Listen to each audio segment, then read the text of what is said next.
Tuesday, February 17th.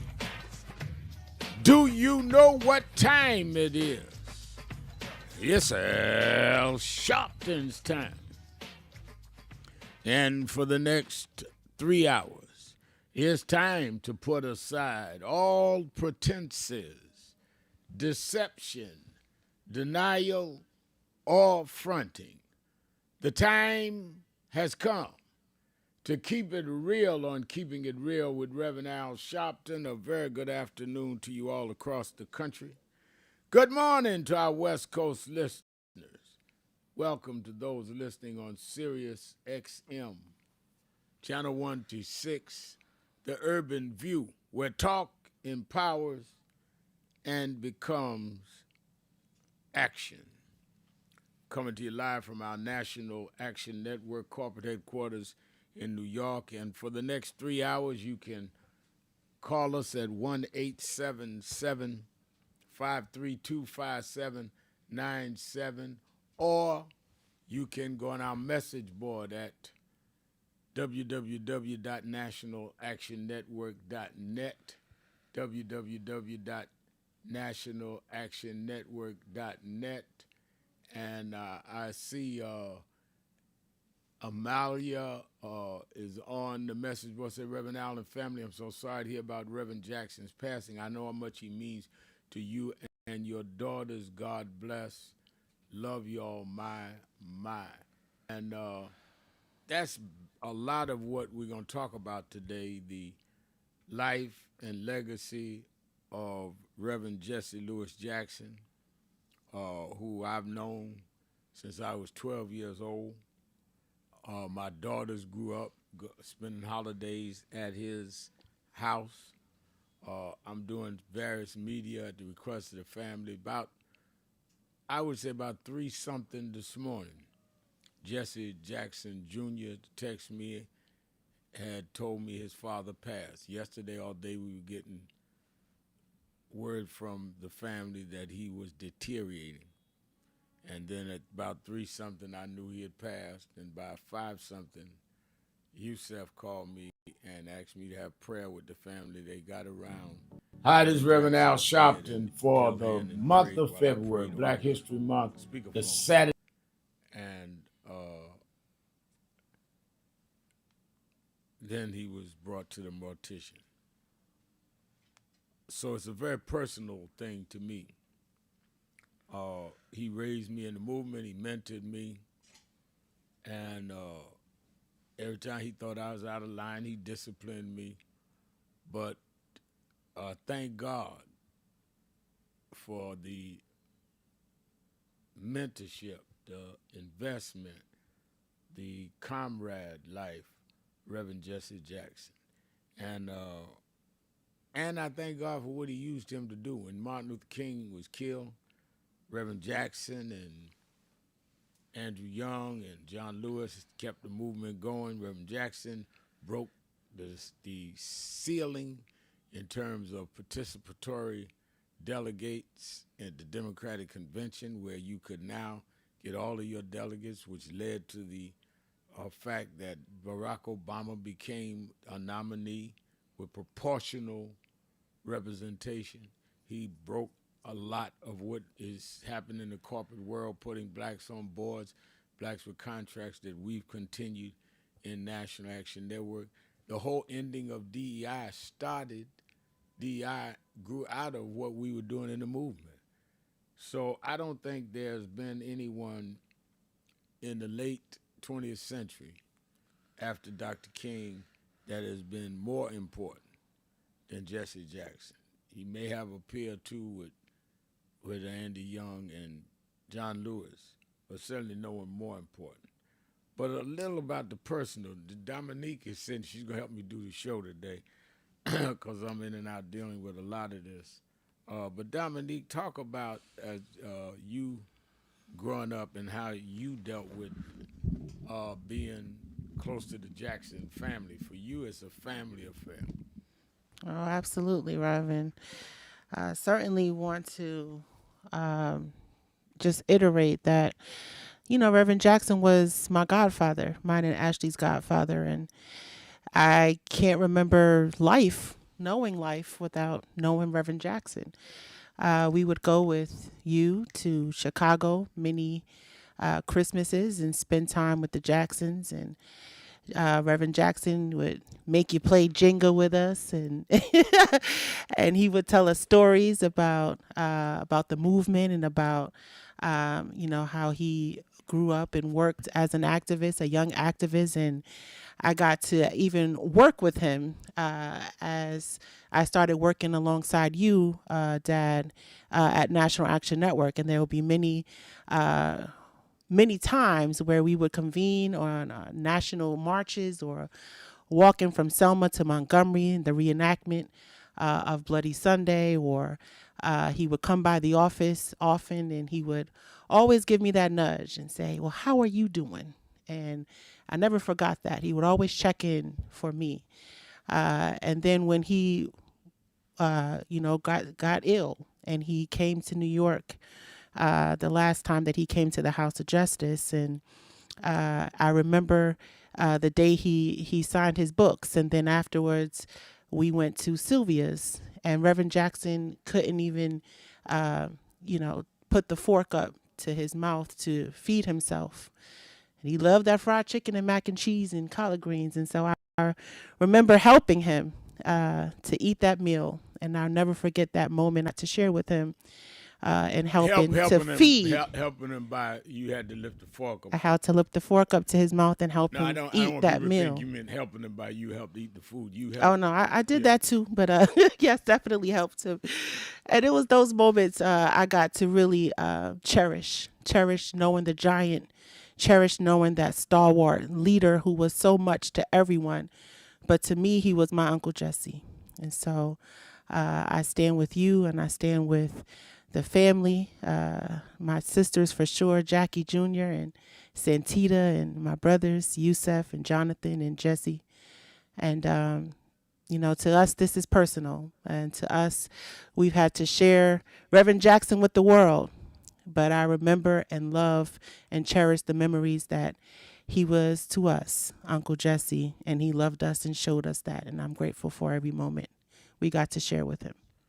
And Reverend Malcolm Byrd is also with us, who is the COO, Chief Operating Officer of NAN. Pastors the historic Mother AME Zion Church in Harlem, where we're having the Saturday rallies now while we're in transition to our new headquarters, and having them there every Saturday on Black History Month. And in fact, this Saturday, we're going to make it in NAN's whole action rally at Mother Zion will be around Jesse Jackson. I've asked all the elected officials to come and make a statement honoring Reverend Jackson and what he meant.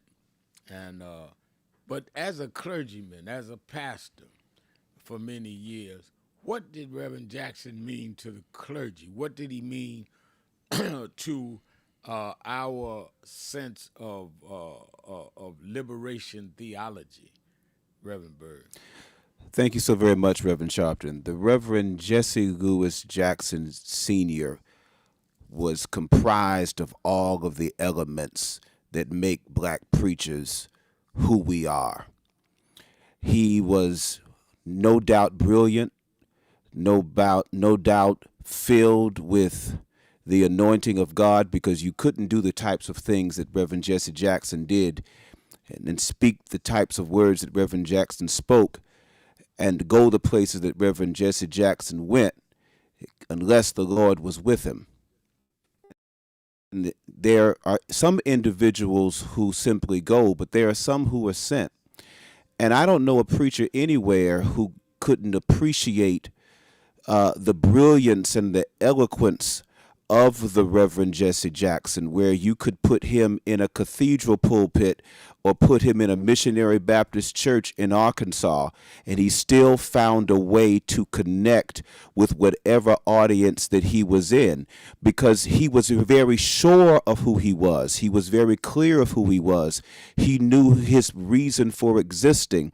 And when you are comfortable in the skin you're in, you can stand up in front of any audience and say, with thus saith the Lord, agitate gravel, and speak truth to power at the same time. What he represents to black preachers and the preachers all over is, if God has uniquely created you for such a time as this, it is an insult to God not to speak truth to power in the time that you live in, as our ancestors did of old. Because Reverend Jackson, over the course of his life, bore his burden in the heat of the day. And what his life teaches us all, we must preach the gospel, but preach the full gospel. And if the full gospel does not include liberation, it's a gospel that Jesus knows nothing about. Let's take a break. We'll be right back. Keeping it real. Sharpton and Bird. We're going to open up the phones and hear from you. 1-877-532-5797. 1-877-532-5797. Or you can go on our message board at www.nationalactionnetwork.net and go to live stream. We'll be right back. Sharpton, right after this. Breaking.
Thank you for joining us for Weekdays Live with Reverend Al Sharpton.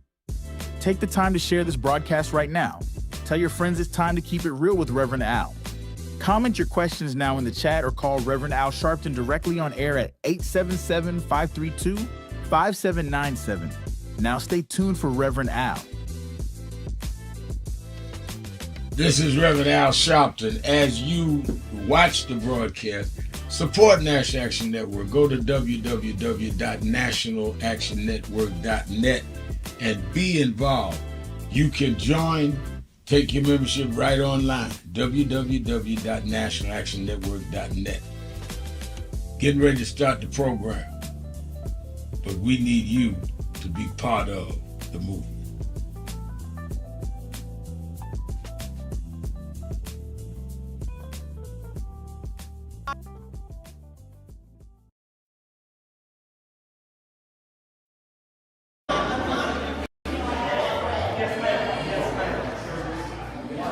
What up, big brother? You good?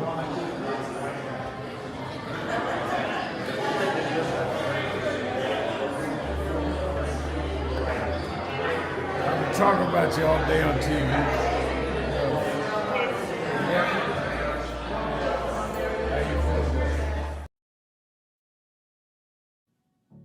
Hi, this is Reverend Al Sharpton for the month of February, Black History Month. The Saturday Action Rally will be at Mother AME Zion Church, 137th Street, between Lenox and 7th Avenues from 9 a.m. to 11 a.m. We're glad as we transition into our new headquarters. Our 4 Saturdays of Black History Month, we'll be doing those rallies at Mother AME Zion. Stand on historic ground, holy ground, where Frederick Douglass spoke, where Madam C.J. Walker was funeralized, where Sojourner Truth had a Underground Railroad come through. I'm so excited about being there as it prepares us to move on to our new headquarters. Let's go back and stand on the rock that our people stood on for decades.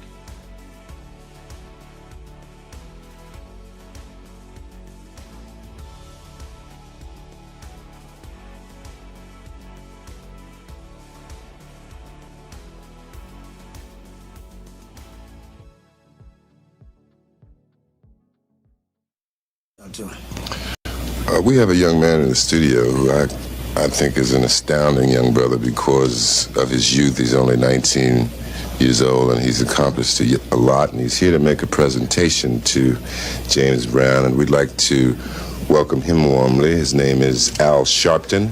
How about it for Al Sharpton?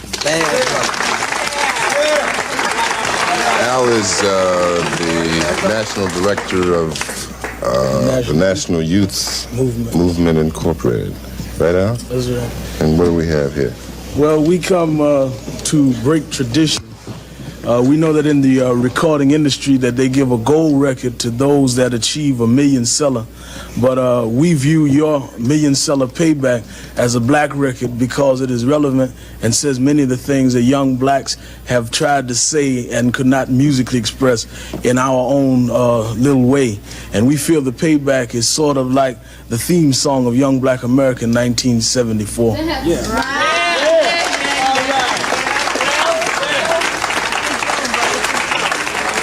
Now, before you go into the title tune of your latest album, you have a special guest. Yeah, I do have a special guest, a young lady. That's going to perform with you.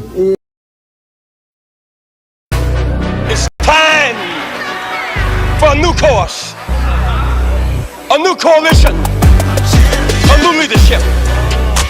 Somebody got to rise above race, rise above sex, a new leadership.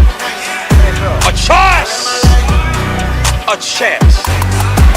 Don't pride by what you don't have. Use what you got.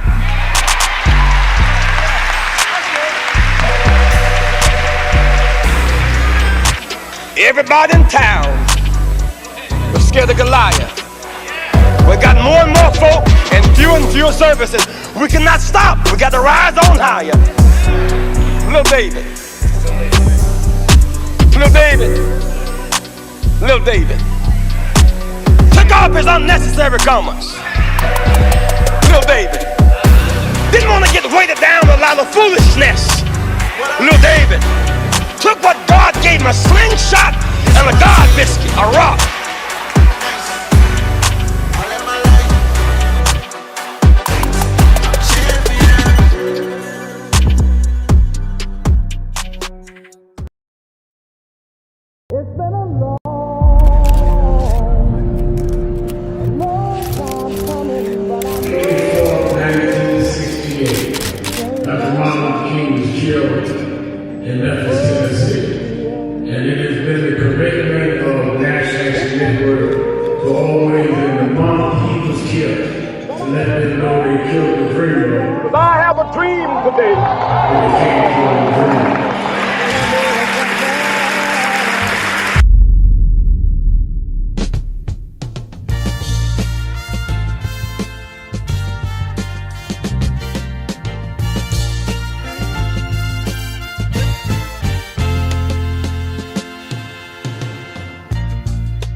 a new course, a new coalition, a new leadership.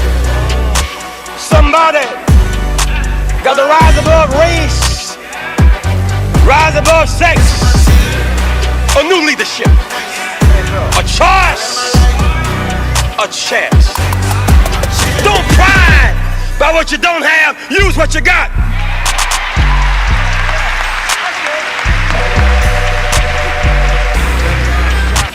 Everybody in town is scared of Goliath. We got more and more folk and fewer. And or go on live, nationalactionnetwork.net live stream, and you can send a message. Mark, Mary Bennett saying awesome, thanks for sharing. A lot of African Americans aren't aware of their history. And it is, Dominique, I think, providential that Reverend Jackson passed during Black History Month, because he in many ways embodied and personified Black history and kept it going. I remember I was talking to Jesse Jr. a couple of hours ago with Reverend James Meeks, and we talked about how in 1994 we were on Dakar, Senegal with Reverend Jackson. Reverend Leon Sullivan used to have every other year, every 2 years, the African American Leaders Summit. All of the heads of states would come, and this time it was in Dakar. And Reverend Jackson brought me to Goree Island, where the slaves would depart, and they had what they call a door no return. And once you went through that door, you either died in the Atlantic or made it to the United States to be a slave. And most Africans didn't make it. I never forget that. He used to talk all the time about Black history and wanted us to know what we were rooted in. And having spent time at his home on holidays, that he would always, he'd laugh and talk a little bit, about 5 minutes. Then the rest of the day, we'd talk in history and memories and all of that. One of the things that gives me an appreciation is that you're in your late 30s, 39, and Reverend Byrd is 41, 42. So Reverend Jackson had already made history when y'all were born. I mean, you'd had to have been my age and to understand the impact of him running for president, because by the time y'all got in your 20s, we had a Black president. Yes. It was unheard of when Reverend Jackson did it. It was unheard of boycotting companies and winning when Reverend Jackson taught us how to do that as teenagers. And I think that one of the blessings I have is that just like he took me under his wing at 12 and 13, I got younger people, my own daughter and you, Reverend Byrd, and others on the staff much younger than me. Even though Jay said I look about y'all's age, but it's cool. Let me say by way of announcements before I get carried away and give the mic to Dominique, because I'll be running in and out the broadcast today, and I'm going to let Dominique and Reverend Byrd handle a lot of it. But on this Saturday and Sunday, I'm certainly going to dig in depth on the legacy of Reverend Jackson, but also on the threats to undo a lot of what he and Dr. King stood for. Section 2 of the Supreme Court could go any day now. What they're doing with redistricting, Donald Trump sent out a decent memory to Reverend Jackson today. You're drawing lines to try and cut back on proper representation of blacks. We're going to dig into that. I'm going to have some of the senators and congressmen on. I'm going to deal with that. The whole question of detention centers that they're using as lockdowns that have no human rights guarantee. So make sure you watch Politics Nation with Al Sharpton live at 5 p.m. Eastern Time, both Saturday and Sunday. You do not want to miss it. And then you that are in the New York, New Jersey, Connecticut area. Saturday's action rally, I've called for all elected officials and ministers to meet us as we give our tribute Saturday morning to Reverend Jesse Jackson. The broadcast will be there live. We're at the great historic Mother AME Zion Church, and I want that church full in memory to Jesse Jackson. There would not have been a Dave Dinkins for mayor elected in '89 if Reverend Jackson had not registered the voters in '88 when he ran for president. So New York needs to really stand still, and New Jersey, where he helped put Ken Gibson in. I remember I was a kid. He sent my youth department over to Newark, New Jersey to elect the first black mayor, Ken Gibson, in 1970. And on and on and on. So Saturday is a special Jackson rally. Many of you that have been members of NAN have been there when he came and spoke. Last 3 or 4 times he spoke in Harlem was at the House of Justice. And this Saturday rally, which is now at Mother AME Zion, 9 a.m. to 11 a.m. at the House of Justice, that is now temporarily in Mother AME Zion, and you can also watch it on YouTube/NAN or on nationalactionnetwork.net. The National Action Network Convention is needed more now than ever. I have not even announced the participants, but I can tell you that we can call from everybody that we want to do special stuff there around Reverend Jackson, but I also the issues at hand. They'll mourn Reverend Jackson today and kneecap voter rights tomorrow. Kneecap us with redistricting tomorrow. So let us be on job. One of the things I think that we forget is time is not promised to us. And we should use the time we have. Look at all of the accolades they're giving Reverend Jackson. Well, what are they going to say about your time and my time when our time comes? Because we all got a time coming. Like my grandfather used to tell guys in Alabama wanted to court my mother, you get to a certain hour, he'd say, you ain't got to go home, but you leaving here. So I'm telling you, you leaving here sooner or later. And you ought to be involved in something bigger than you. Dominique, I think Saturday is going to be a special rally. Many of our electeds, I think a lot of our people are going to come from the tri-state area, and people can watch it on the Impact and watch it on nationalactionnetwork.net. We had thousands just on YouTube alone last Saturday. I got the number. But it should even be more than that in tribute to Reverend Jackson. And then, of course, we will know probably by then when the official funeral services and viewing will be. I've been in touch with the family all day. The strength of Mrs. Jackson. Talk about yes. that, Dominique. Oh, yes. I call her my sweet auntie. But to understand this man, this great, amazing man, this orator, this leader, this activist, and to understand that for how many years were they together, Rev? Over 5 decades? No, more than that. More than that. They got married in the 1960s, 62, something like that. But to imagine this woman who stood with Reverend Jackson from his early activism days, right, all the way to the very end, to where we were just in their home on Christmas and stood with Mrs. Jackson as we held hands, and Rev, you prayed on Christmas, did that Christmas prayer with the family, and to think about how all this time, this woman, this little amazing firehouse stood next to Reverend Jackson through all that he went through, all that they went through, so many decades, and to have this legacy and how it moves forward. Can't talk about Reverend Jackson without mentioning and honoring and hearing from Jacqueline Jackson, my sweet auntie. That's right. And I also remember, Rev, being a little girl and being there when Reverend Jackson named the House of Justice, National Action Network's House of Justice.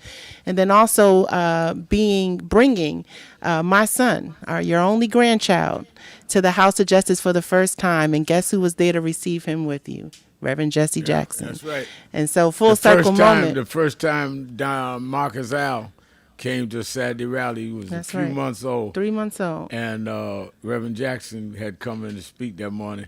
And I surprised Reverend Jackson by you were in the back in my office and you brought him out and I handed him to Reverend Jackson on the platform.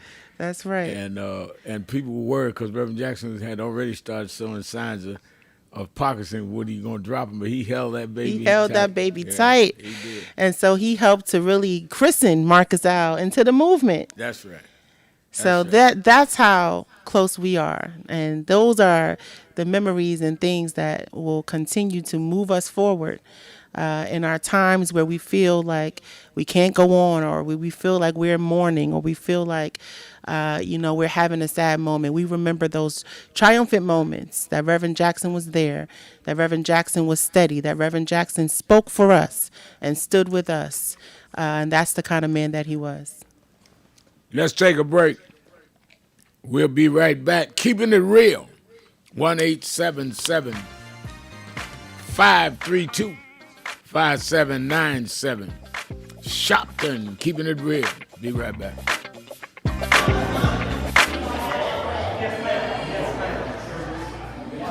What up, big brother? You good?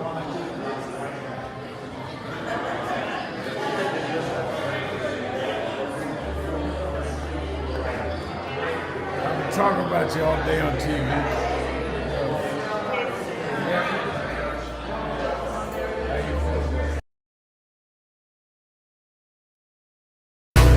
It's time for a new course, a new coalition, a new leadership. Somebody got to rise above race, rise above sex, a new leadership. A choice, a chance. Don't pride by what you don't have. Use what you got.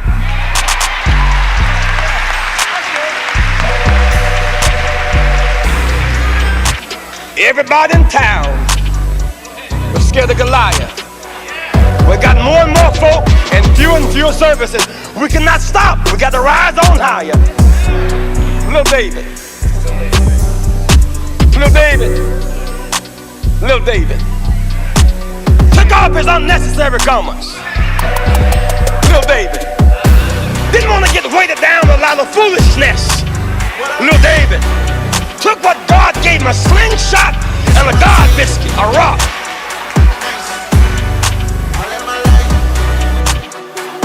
It is really an intersection of both emotions. Because when I was 11 or 12 years old, so I watched the news a lot and I became enthralled with the image of Adam Clayton Powell. I was around 11 and I convinced my mother to let me come up to this church to see Adam Clayton Powell.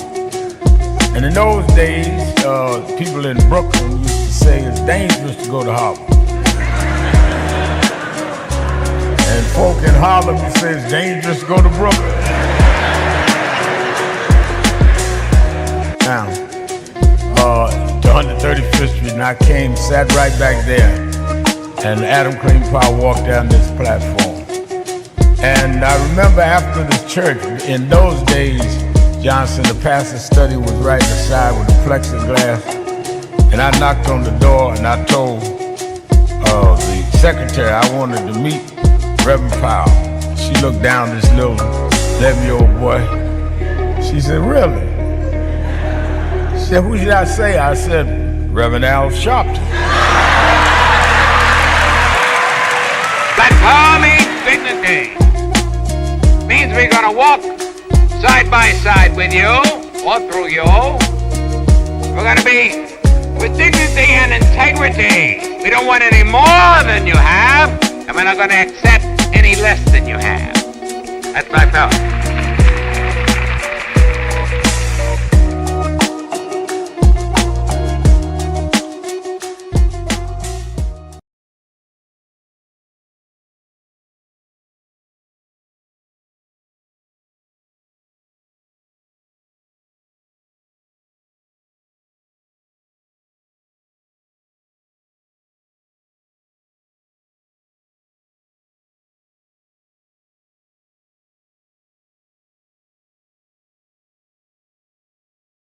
Thank you for joining us for Weekdays Live with Reverend Al Sharpton.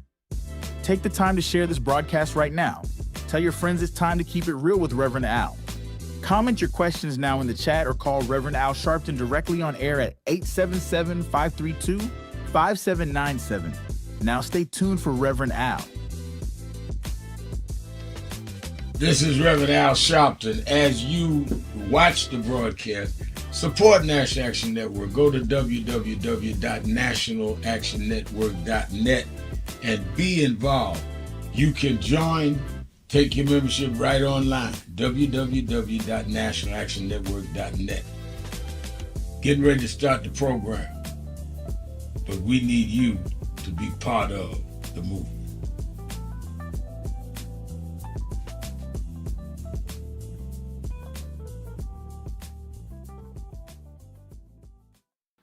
Around this is so wicked. Now they're going to they released last night a memo that said that the FBI was investigating good. They're trying to come up with something on the victim.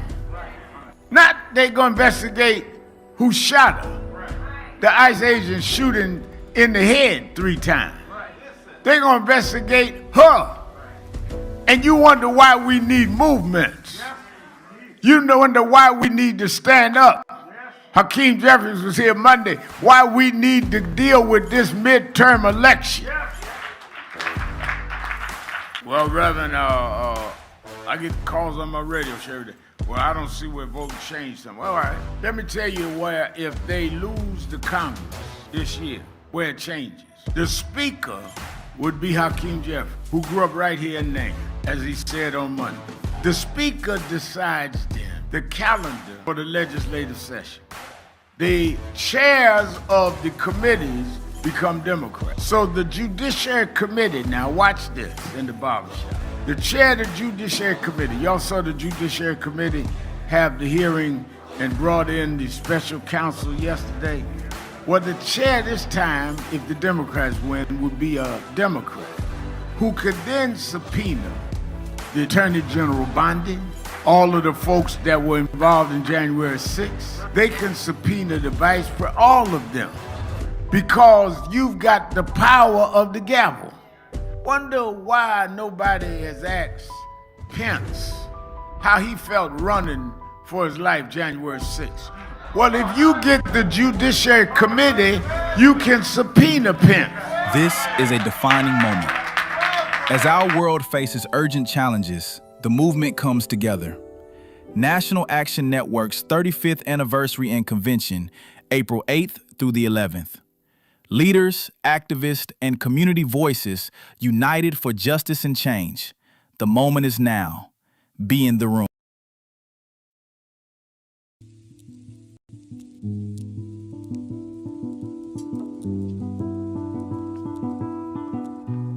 I had a thought this morning that I want to share with you about mentorship. I am able to do a lot of what I do because I had great mentors, but there are correct ways and incorrect ways to mentor people, in my opinion.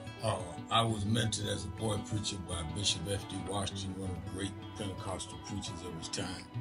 Then Reverend William Jones. Keeping it real, keeping it real. I'm your host, Reverend Al Sharpton, and we're back. 1-877-532-5797. Let's go to the phones. Let's start with Avante J in Virginia. Avante J, you're keeping it real with Sharpton, and Bird. Praise the Lord, everybody. First, I want to start off by giving honor to the Reverend Dr. Al Sharpton for this wonderful opportunity. And so today, very briefly, as we honor the life and the legacy of Reverend Jesse Jackson, a giant in the civil rights movement, a freedom fighter, and a relentless voice for the voiceless. Reverend Jackson stood on the front lines of history, from marching alongside Dr. King to founding Rainbow Push Coalition. He dedicated his life to expanding opportunity, justice, and dignity for all people. He reminded America and the world that our diversity is not a weakness, but our greatest strength. His presidential campaigns broke barriers and widened the political imagination of the nation. He gave hope to millions who had never seen themselves reflected in nation leadership. Long before it was popular or politically convenient, he spoke about economic justice, voting rights, peace, and inclusion, but beyond the public figure was a pastor at heart, a man who believed deeply in faith, redemption, and the power of ordinary people to create the extraordinary change. He taught us to keep hope alive, and the message still resonates today. Live on, my brother. Sleep on. Take your rest. I'll see you in the morning. That's wonderful. I thank you for that. And let me go to Rachel in Brooklyn, New York. Rachel, you're keeping it real with Al Sharpton. Hi, good afternoon, everyone. And like the gentleman before, I want to offer, deep condolences to his family and thank him for all the work that he's done.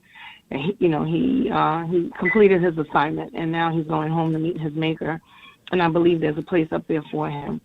And I just want to take this opportunity to call on everyone who will step up now. I mean, he's gone. He did his work. Now we have to carry on. I'm in Brooklyn, and we're fighting deed theft. We were in front of in front of the governor's office on February 2nd, earlier this month, and stealing of generational wealth, Black generational wealth.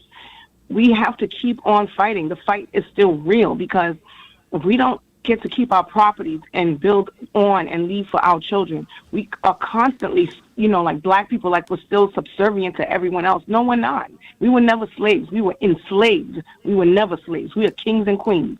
And we invented a lot of things that we never got credit for. We are great people. Thank you, Dr. Reverend Jackson, for everything you've done, everything you do, Al Sharpton, and your daughter. See how your daughter's, she'll be there when the Lord calls you home. She's ready to take your place, and we got to make sure that we secure our space and our dignity in America. We are not second-class citizens. We are not subservient.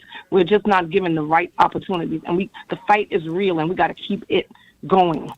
Thank you. And thank God for your work and what y'all are doing, so that my daughter can afford a house when I'm gone. Because absolutely, we were in Albany this weekend. You just were in Albany said that. This weekend. No, your issue is real. One of the things Jesse Jackson used to talk about is that we are renters, not owners, and we're systematically eliminated from ownership. That's what they're fighting Rachel and them about. Is this did not just happen? Not that we were stupid. They've systematically robbed us of legacy homes, and we've got to reverse that. Absolutely. Right now is Tulsa in Brooklyn in 2026. That's right. And, they did it in Harlem. They did it in Bushwick. They do it all the time to us, and we're woke. We're real woke, and we're not having it. All right. Thank you so much for your call and your work. Let's go to Brother Jacob in Philadelphia, Pennsylvania, WURD. Jacob. Hey, peace be unto you, Reverend Jackson, and your worldwide listeners, the Sister Dominique and the other Reverend there with you. Peace be unto you. When I heard, as Jesse, the Reverend Jesse Jackson has become an ancestor, right? The minute I heard it, as a Muslim, when we lose somebody that we love, we always right away say a prayer that God Almighty forgives that person their sins and grant them paradise. Amen. And we keep it rolling, because sometimes we got to remind each other that God is good all the time, and all the time God is good. In the Holy Quran, it tells us every soul shall taste the death, right? So you already said it. Your grandma, each of us got an expiration date. To live is to die. We're going to leave here. But see, what stays is what I hear people talking about, his works. Here's a man that was working for freedom, justice, and equality, right? As others have done that. And that's going to live on after him.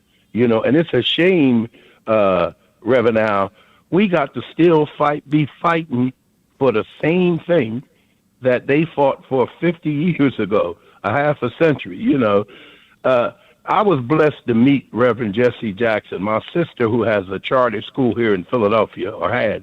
the Mathematics, Civics, and Sciences Charter School. She brought him in, and I got a chance to meet him and talk to him, and he fired us up, the young people, and he spoke about.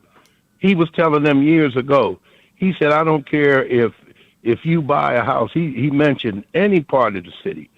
Buy your house, ownership. He spoke about North Philly. Now we see that the gentrification that's coming in. If you would have bought a house, let's say 10, 15 years ago, man, it would have been doubled in price already. So he was before his time. You know, the bottom line is he left us fired up. He left us with that great chant, "I am somebody." Man, and I'm telling you, he left the place on fire. I mean, and I still feel that inspiration that he brought till today. So we're going to miss him, but we're going to keep on working, right?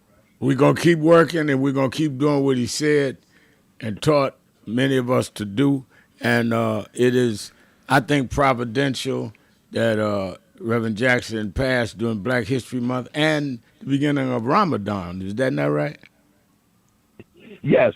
I'm going to be starting, my community here is going to be starting tomorrow. Right. Because we have to, the new moon has to be sighted. You know, right. And so we know it's there, but it's approaching that. So yes. It's here. It's here. I look at all these signs of greatness, but again, he has been the dominant teacher in my life. James Brown was the father I never had, and Jesse Jackson was the teacher that I did have.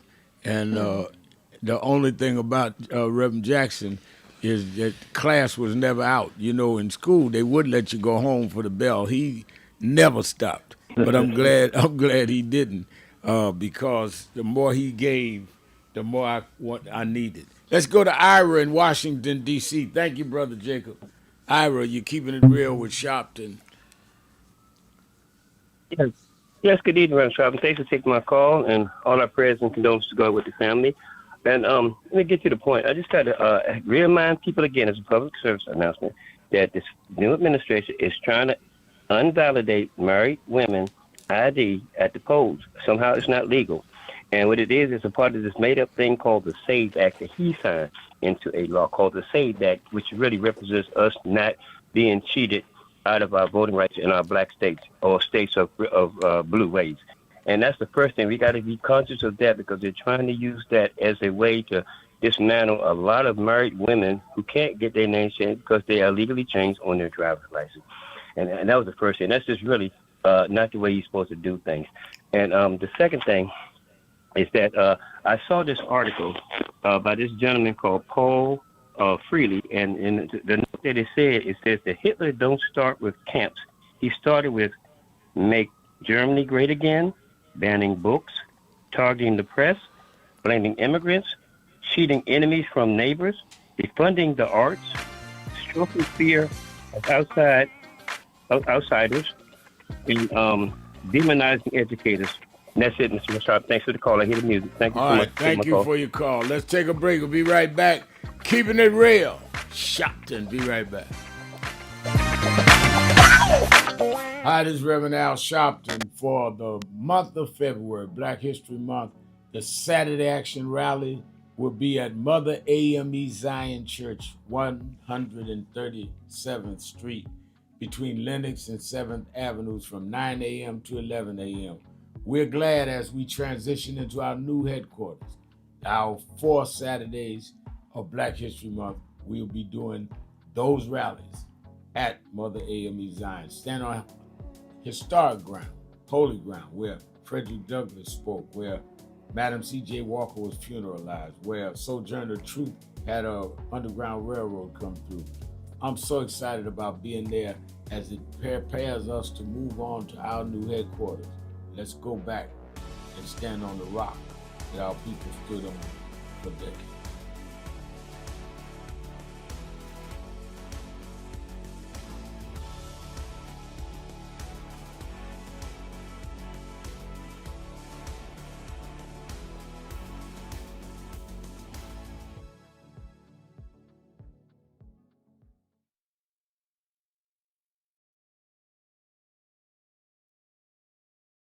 Do you know what time it is? A young man Is who Al refers to the Reverend Sharpton. Jesse Jackson as his mentor, but who has been the mentor to so many people, a man who himself ran for president of the United States and who on a regular basis on MSNBC stands up for economic and social and racial justice, for saving the environment and for peace on this planet. Please welcome the remarkable Reverend Al Sharpton. Thank you. Thank you very much. I was born and raised in Brooklyn, New York. Some of the ministers, even though I was a young minister, seemed like they were not connected to what was going on in the urban North. Jesse Jackson came from the South, but organized in Chicago and knew how to organize in urban centers. There would not have been a continuation of that movement had Jesse Jackson not bridged that gap and started fighting for collective economics at that time.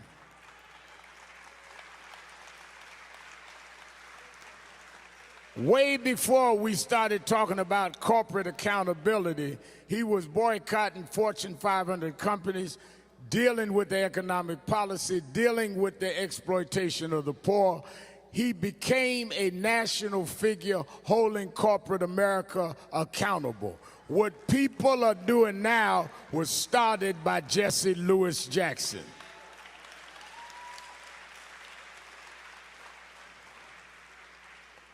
But directly as they start the Democratic Convention on tomorrow, let me just talk about his historic reshaping of the party. In 1983, he started saying a black should run for president. There was in 1972 the Gary, Indiana Convention, National Black Political Convention. There was the fights between the black nationalists and those that were in elective office. Reverend tried to bridge that. It led all the way to 83. He went around the country trying to get certain blacks to run. In the middle of him doing that, he started a Southern voting crusade. As he was on the bus going through Mississippi, through Louisiana, registering voters, people started saying, "You should run, Jesse." And we started to chant, "Run, Jesse, run." Most of the black elected officials didn't see it. He ran anyway. And he ran and won many of those primaries, and he put us on the agenda saying our time has come. But he did something that shifted the party and shifted history. And that is when he ran in 88. Not only did he win more delegates and win more states, he changed the rules of the party. This is what I come to say tonight. When Jesse Jackson from the 88 campaign changed the party from winner take all to proportional representation, let's not forget, before 88, if you got one vote more than your opponent in a primary, you got all of the delegates. Jesse Jackson changed the rules to where it didn't matter if you got more or not, you still got your share of delegates based on the vote you got.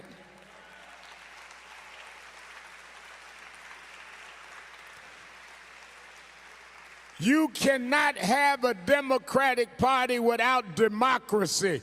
There is no winner take all in democracy. By changing the rules in 88, we also got the first black chairman of the party, Ron Brown, who was a campaign manager for Jesse Jackson. He put blacks on the rules committee that kept those rules in place. So in 08, if there had not been proportional voting in the primaries, Hillary Clinton would have been the nominee. The reason Barack Obama could win the primaries and win the nomination is because the Rules Committee went on the Jackson proportional voting rules.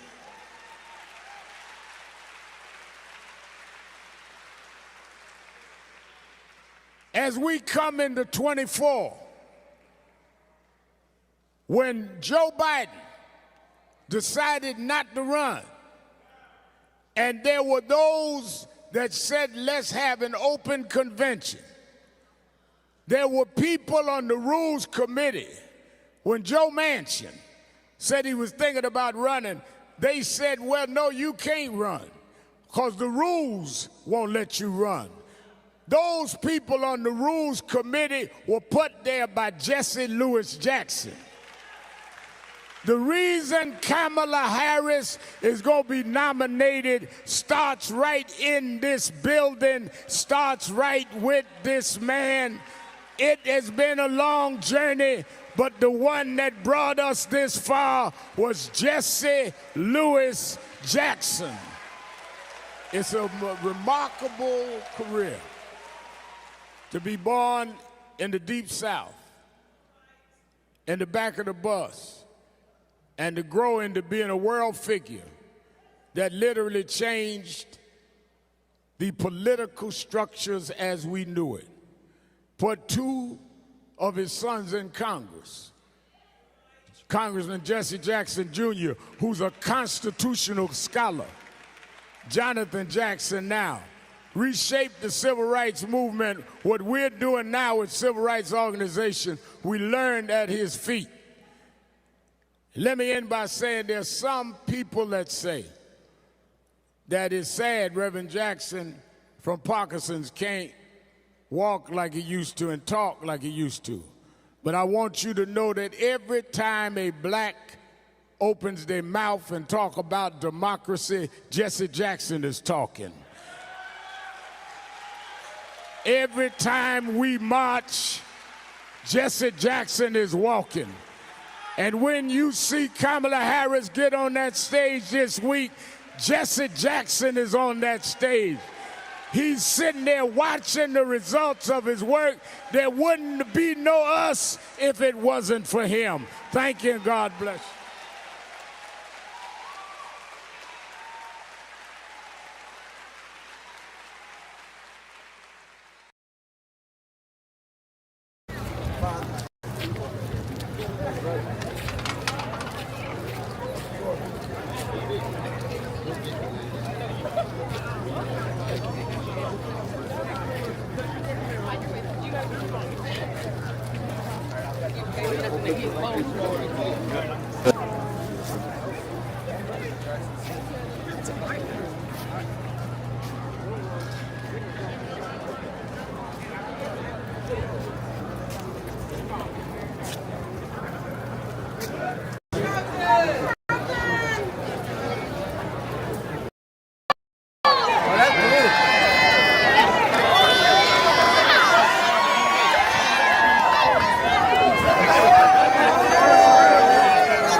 I am your host, Reverend Al Sharpton, 1-877-532-5797, 1-877-532-5797. Dominique Sharpton and Reverend Malcolm Byrd is sitting in with me today as I'm going back and forth doing other interviews to keep and protect the legacy of my mentor, Reverend Jesse Lewis Jackson. Early voting has started in Texas, and people need to, in Texas, come out and vote early, take advantage of that, and the Democratic primaries, and then we have to deal with the November elections. And people that'll talk about, oh, it's so sad Jesse Jackson's gone. Well, then you ought to be out there voting. I want to see all the New Yorkers that, I mean, I got so many texts I can't find. I want to see how many show up to Saturday Action Rally at Mother Amy Zion to memorialize Jesse in New York. One of the elected officials called me and said, when is the funeral in Chicago? I said, they're planning that. I'm talking to family all day. But we having a rally Saturday, talk about what he did for New York at the regular rally, but we expanded it.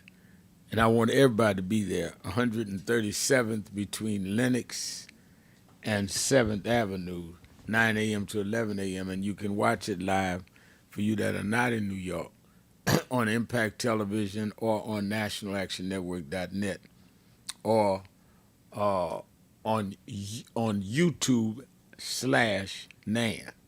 So you got 3 ways. You know, when I said you got 3 ways, it comes to mind, Dominique and Reverend Byrd, that the things that Dr. King and Dr. Abernathy and that generation and Reverend Jackson, who was the youth leader for them, or the youngest staff member, they did not have all of the things that we have to communicate. They didn't have Facebook. They didn't have Google. They didn't have TikTok. They didn't even know what a cell phone was. And they were able to make laws, Civil Rights Act 64, Voting Rights Act 65. They was able to elect black mayors in the late 60s, Carl Stokes in Cleveland, Ohio, and Richard Hatch in Gary.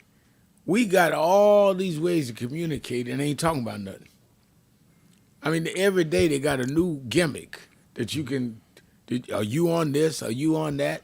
Mm-hmm. But my question is, what are you on it for? Mm-hmm. So we certainly shouldn't be where we've got to beg you to come out and vote in Texas with these Senate primaries because they're trying to put people to the right of the tail of the Hun in the Senate as Jasmine Crockett is running there. So the primary opens today. That one of the ways you can memorialize, mourn Reverend Jackson is go vote early in Texas today. Reverend Byrd. You know, I'm so glad you brought that up, Reverend Sharpton. What's one thing that the late Reverend Jesse Jackson and the late Reverend Martin Luther King Jr. had in common? They had the foundation of the black church. And I know every time I come on your broadcast, I'm always talking about the black church because that's the foundation of us as a people on these shores. What do I mean by that? In 1960, Paul Robeson went to Australia, and he was giving an interview about who was going to win the 1960 presidential election. And what he said was, the most organized group in American history has been black people operating through the black church. We were, during the time of Dr. King and the early years of activism of Reverend Jesse Jackson, we were a highly organized people. No cell phones, no social media, but we were highly organized, and there was a commitment to communal unity even if there were disagreements. The challenge now is, with more technology, brings about more rife individualism, where we can swipe right or swipe left, we can tweet this, we can tweet that from the comfort of our home. We're no longer bound to come out to a mass meeting as they were doing in 1955 in Montgomery. The challenge with having more media access now is that if you don't use it as unified as our brothers and sisters and our ancestors did in 1955, who had no social media, you run into the issue of simply tweeting and not showing up. That's why I'm so glad you mentioned that individuals have to show how much Reverend Jesse Jackson meant. As I shared earlier today, I saw through out social media all day, individuals posting about Reverend Jackson as they most certainly should post about Reverend Jackson. And we want to see that. I've never seen anything like this on this level, at least in a long time. But the way to really show our love for Reverend Jackson is to commit ourselves to the principles that he committed his life to, and that's voting access, which means in Texas, if you're listening in Texas, get out there and vote right now. Early voting has started. If you're here in New York and you really want to show that Reverend Jesse Jackson meant something to you, be at Mother AME Zion Church this coming Saturday at 9 a.m. for the Saturday Action Rally of the National Action Network, where we as one people, emblematic of the mass meetings of the civil rights movement of the 1960s, where we will with one voice figure out what we need to do next to agitate gravel and to speak truth to power. Let's go to the phones. Let's go to Disco Brian in Philadelphia, Pennsylvania. Disco Brian. Reverend, real quick, if Texans do not choose Jasmine Crockett for Senate on their March 3rd primary, James Tallarico will have Fetterman Mansion and Cinema holding his beer. With that, my deepest condolences and prayers are with you and your precious family and Reverend Jackson's family today. I am praying that Reverend Jackson's memorials and funeral causes many so-called progressives to wake up and remember why civil rights is the most important fight, progressives. Rev, on this day of all days, I was disgusted to see what the white Gentile ladies from Oklahoma who host the I've Had It podcast uploaded on YouTube.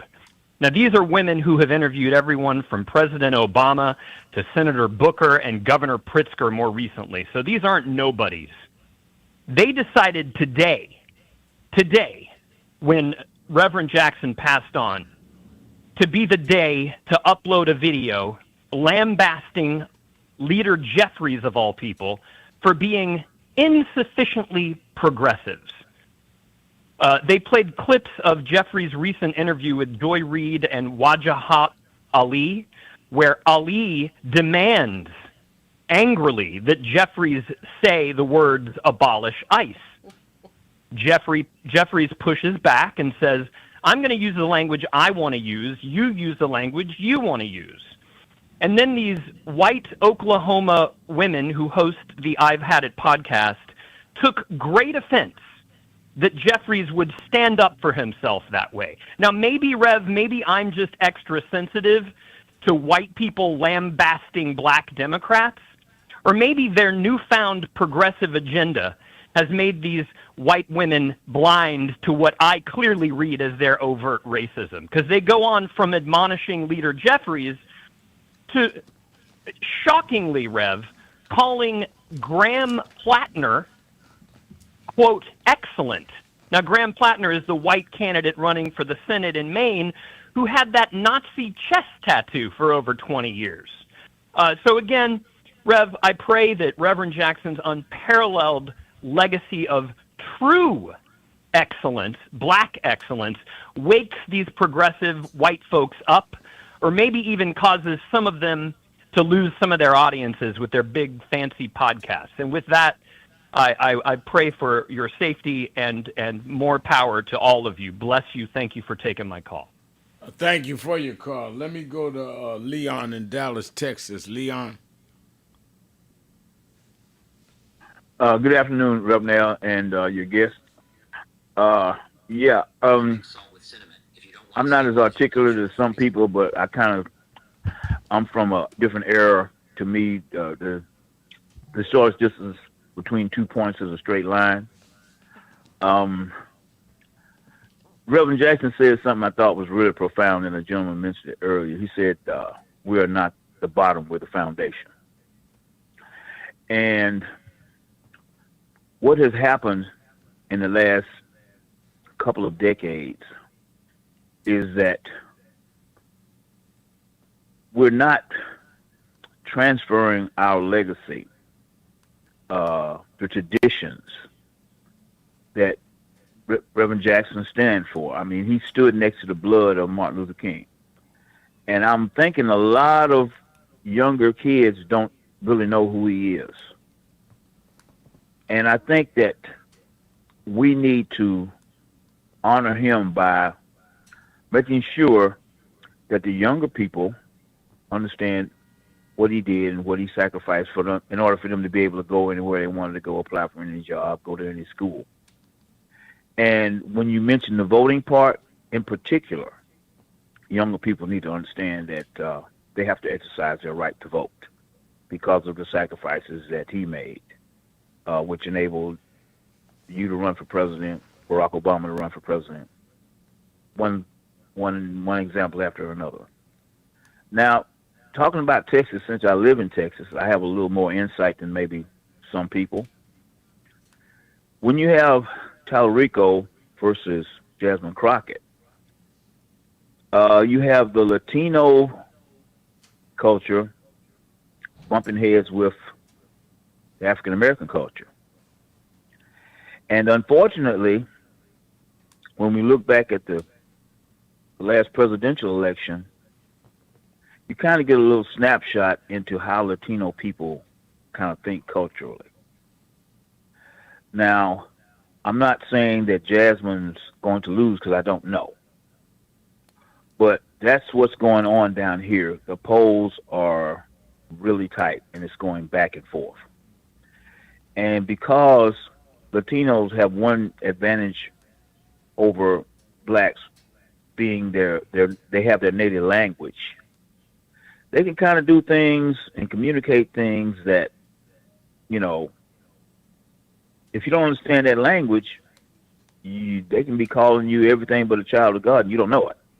Right, that's true. So, now from our perspective, we've seen Jasmine Crockett in the House. We know what she does. We know what she'll do. From their perspective, unfortunately, they see, well, he's Latino and she's a black woman. So I just hope people can understand the dynamics of what's going on with that. Well, they have the opportunity to not only understand what's going on, but do something and do something early. Early voting came about because of a lot of our struggle. So take advantage of it. Let me thank you for your call. Let's take a break. We'll be right back. Dominique, I'm going to throw it to you for a segment or two. I got a couple of interviews I got to do for Reverend Jackson. Let's take a break. We'll be right back. Keeping it real. Sharpton. Be right back.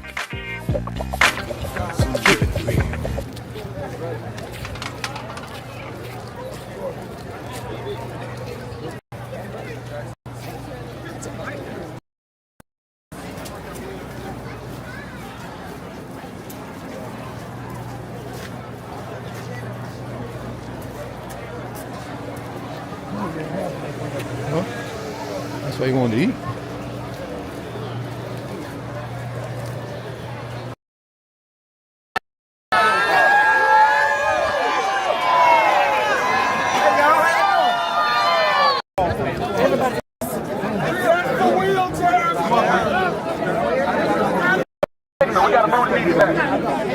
I got a voting meeting back. Where's Reverend? We got the wheelchair. Everybody to the gate.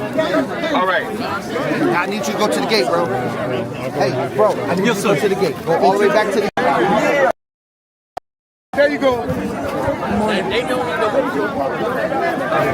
Y'all hold this line down. Come on. What's up? Jesse Jackson changed the civil rights movement. He was a consequential and transformative figure. I always wondered how much trauma that must have been for him to witness Reverend King's assassination. He never would talk about it too much, but it drove him. He kept saying, we got to keep Dr. King's dream alive. He never stopped. I once said to him, you already in history, you've gotten all the honors, why do you keep going? He said, I never learned how to retire. He said, you got to remember how Dr. King was killed at 39 years old. Medgar Evers was killed at 39 years old. Malcolm X was killed at 39. We were never raised to be 40 years old. He said, I woke up one day at 55, there's no retirement plan for us.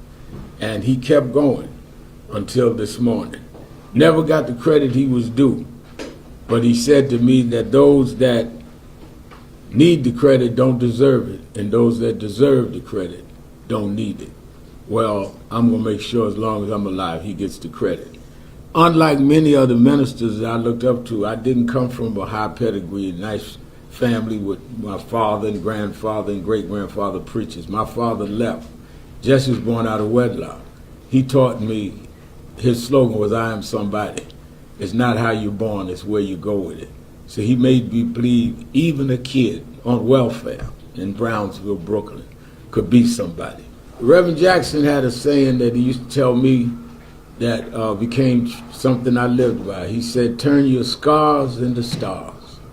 And they can raise the controversies, but the fact that they've got to raise them at all means that he made his point. He made a fact. Nobody thought a kid born out of wedlock on Haney Street in South Carolina would be where he was.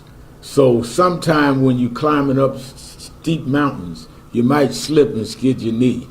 But the story is he climbed that mountain. Well, everything Dr. King and Reverend Jackson stood for is at risk right now. He would not want us to have sanctimonious mornings if we weren't going to get up and do the work.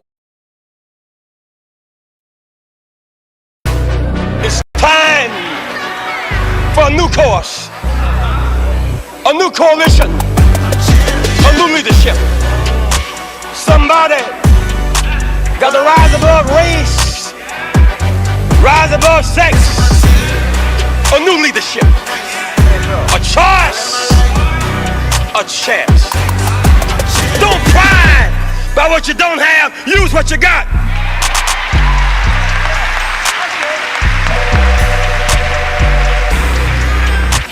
Everybody in town was scared of Goliath. We got more and more folk and fewer services. We cannot stop. We got to rise on higher. Little David. Little David. Little David. Took off his unnecessary garments. Little David. Didn't want to get weighted down with a lot of foolishness. Little David. Took what God gave him, a slingshot and a God biscuit, a rock.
But it meant something to me on welfare, watching mama scrub floors, for somebody to tell me I was somebody.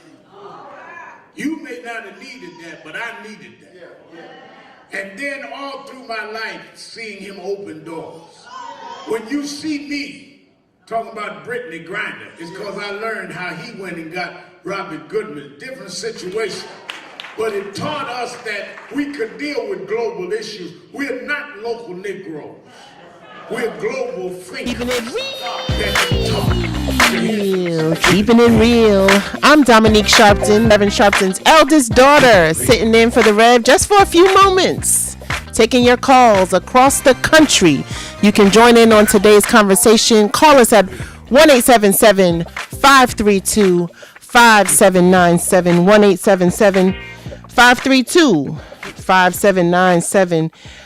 Many of you know we are, of course, talking about the life and legacy of Reverend Jesse Lewis Jackson Sr., but got a lot to talk about and got a lot to do as we are moving and shaking and building in this moment, and lost a stalwart in the movement in the flesh, but we know that certainly his work means so much to us, and we are going to continue to do all that we can to not only lift up the legacy of Reverend Jesse Lewis Jackson Sr., but we got to keep doing the work. We got to keep moving. We got to keep growing. We have to keep coming together. We've got to keep organizing, and we've got to keep lifting our voices.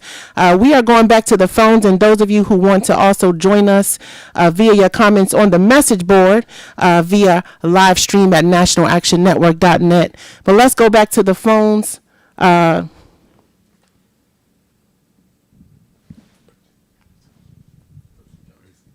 Let's go to Percy Johnson. Percy, you're keeping it real. Good afternoon, Percy. Hey, Dominique. How you doing? Can you hear me? Yes, I can. Okay, good. I got my headset on. I'm standing in line here in Hamtramck to get some of these pooskies that's going on. But look, I just want to recognize what you said. It was real valid about the fact of Jesse Jackson's wife. And how she was there for him. And what a lot of people don't understand, wife and the family of a community activist is really out here in these streets. It's really in it to do the serving part, lifting people up. It's hard on the family. Oh yeah. You know, and everybody, and I'm speaking on myself. You know, I'm involved with a lot of the community, but my wife, she's not all into as much as I'm into, you know, being out here. And she wants that time and all that. My kids, they be looking for me to be, you know, in places and stuff. Yeah. So it's a big sacrifice for individuals to be out here in these streets and caring about the community, and then at the same time focusing on balancing to keep their family happy too. That's right. So absolutely, Dominique, and that's when you see Jesse Jackson's wife. I know you're going to give her a hug, but if you can remember, give her another hug for me, too. I sure will. That's my sweet auntie. I applaud women that's sitting there, and you, too. And what I've learned from Jesse Jackson more than anything was, you know, I really admire, I used to whine when he would talk, you know, and I definitely love the saying of what he used to say to I am somebody, you know. And it's one thing I learned from him more than anything was the fact that, you know, you don't throw in the towel and give up with something. You stay in it and strive to make it better. Because when he ran and he didn't win with that, when he was running for president, he didn't win that, the Rainbow Coalition. I got a little pissed off with the Democrats.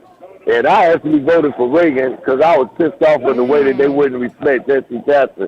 But I learned a serious lesson that just because you don't get everything you want, you still hang in there and make it better. Yes, that's right. And that's what I wanted to thank you so much, Percy, for giving that testament and for sharing your thoughts and for acknowledging the fact that, yes, you know, families matter, and you can, you know, devote your life to getting out and fighting the good fight. And we hope that everybody, you know, does that as well. But, you know, those that really take that on, there's a lot of pressure that comes with it. I know a little something about that. But there's a lot of pressure that comes with that. There's a lot of sacrifice. There's a lot of time that you spend, really contemplating and really moving and really organizing, that's a commitment. And so a lot of people, they see Reverend Jesse Jackson was out there. They see Reverend Sharpton's out there. They see, these leaders that step out and they're unapologetic in their stance and fighting for justice and equality. And that's a full-time situation. You're not even going to say job. That's the whole situation to have that commitment. But, we got to also think about those families, the wives and children who also, who didn't ask to be, out there, but who have to endure the sacrifices and endure what it takes that comes along with that commitment. And so I definitely will always pay homage to those like Sister Jacqueline Jackson, who thought it not robbery to stand strong through all the adversity, through all the controversy, through some of them, sometimes, had to go through death threats, had to go through, people trying to hurt them or bomb their homes. And, we've heard about in the past and things that they've had to endure, but continuing to stand strong, continuing to stand united in that I am somebody, and continuing to instill that greatness in their children.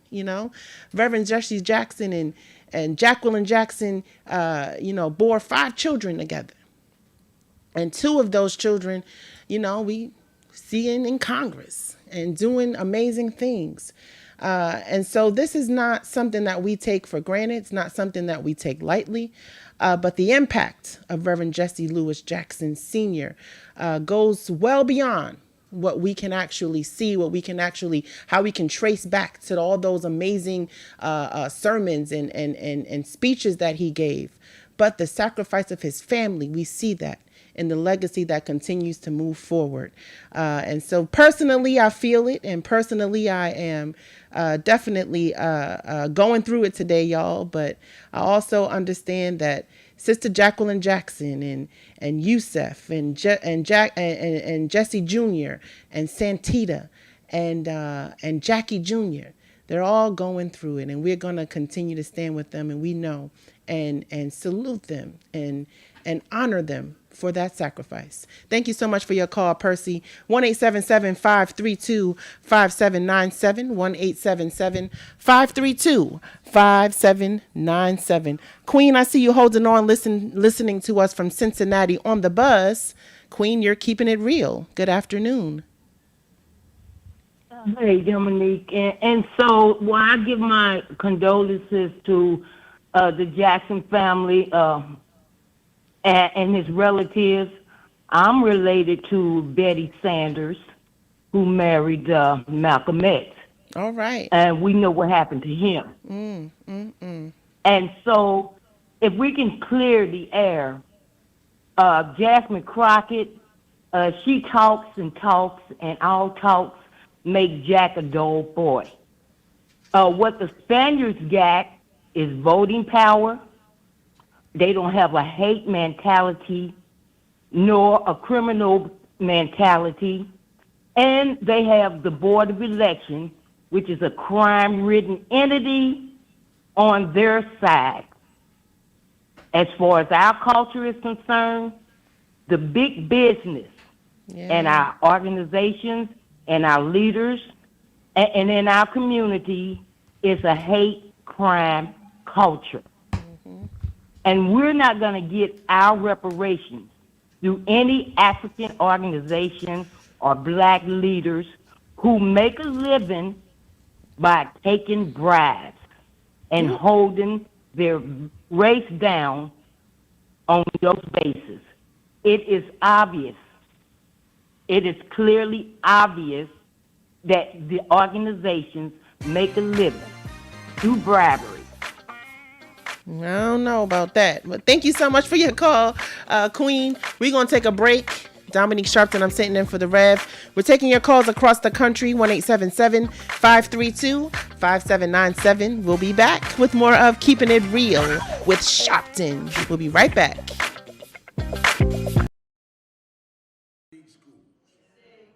But it meant something to me on welfare, watching mama scrub floors, for somebody to tell me I was somebody. You may not have needed that, but I needed that. And then all through my life, seeing him open doors.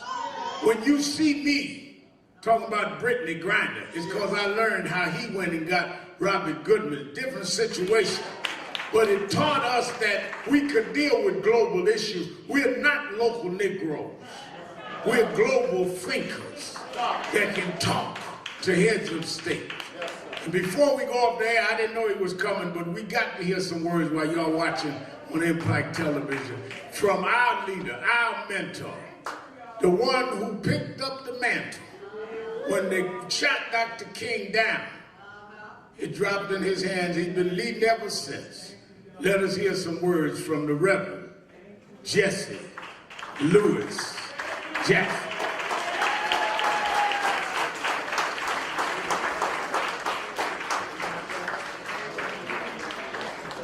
Come on, y'all can do better than that.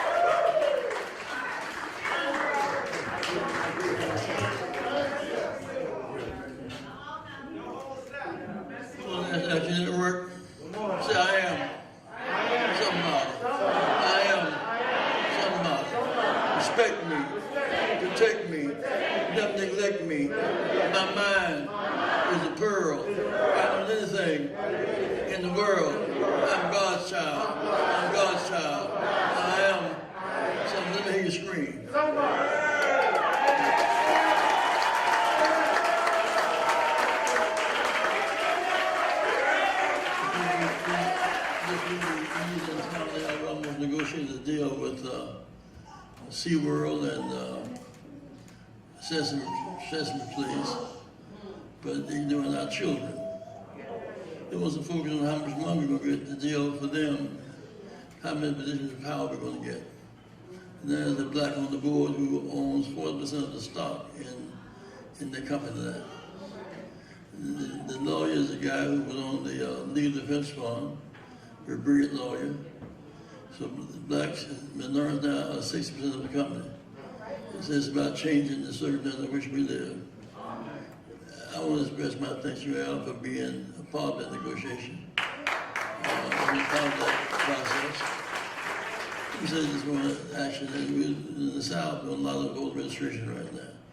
Texas, 675,000 blacks unregistered, and 1.7 Latinos unregistered.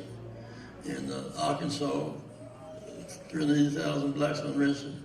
So Latinos about 410,000 unregistered. In Georgia, 535,000. Well, my point is that people should be registered to vote. It's part of this situation. So I should be a registered voter because I'm an American. The registration should be automatic. You shouldn't have to pay a poll tax to register to vote. You have to go from in the country in Little Rock, you got to go 30 miles to register and vote. And that's today that office, they're mobile. You have to go back home and go back another day. We must fight for the right of registration, which is American citizenship. Talk to me, somebody. As the Trump was trying to restrict votes, we're going to expand it. You're age 18, you get drafted for the military. Pay FICA taxes, automatically, right? We're going to fight for people to have the automatic right to vote. That's y'all support that proposition? Yes, sir. Automatic registration. Yes, sir. Automatic registration. Now, in other words, you take the pain out. I was my president, I often tell the story. My grandma was not going to vote for me. If she didn't love me, grandma couldn't read and write. Never seen the light. And what she did in the mail, Mom and I had to take her downtown kicking, register for her son to vote. She got through asking questions, which she didn't know what to do, and make an X and walk away. He had dropped down. She couldn't read her, had to make an X. But about people have to make X's. Cleveland, Ohio today is 51%, 52% African American, 61% of them are illiterate, 25% never finished high school. So many of our people are behind on reading, writing, and counting. You hear me now? So now we want to start a movement around the country, everywhere we go, fighting for automatic voter registration. And what it means is that if you put that many blacks on the books, you have politics toward that. You have maybe 700,000 Latinos on the votes in Texas, and 700,000 blacks. You got the campaign for who registered to vote. Right now you campaign for who's registered, who got the money. See, if we're fully registered and fully vote, we have the power. If you go in Georgia, 2 senators, Mississippi is 45% African American. Plus Latinos, blacks are 51% of that state. And for the progressive whites, we can become governor of Mississippi. 2 U.S. senators of Mississippi. We have the power to change Mississippi for the better. Same as the South is where slave ships landed. That's where most of our people are still there in great numbers. Relationships between white and black is as close as New York and in South and places else. I want to thank you for allowing me to say something today. I really want to act as I am. I'm a citizen. I'm a citizen. Right to vote. I'm a citizenship. Okay. Everybody's singing. Everybody's singing. Everybody's singing.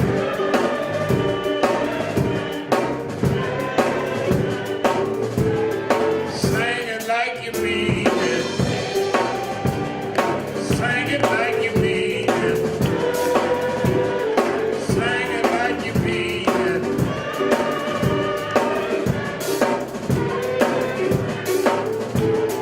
Sing for Reverend Jackson. Jesse Lewis Jackson. Everybody's singing. Hey, one last time. One last time. Keeping it real. Keeping it real. I am your host, Reverend Al Sharpton, and I'm back. Dominique Sharpton is with us, and let's go right back to the phones, Dominique. Let me go to Demetrius in Cleveland, Ohio. Demetrius. Hey, good talking to you, Reverend Sharpton, and good day to you and your daughter, Dominique.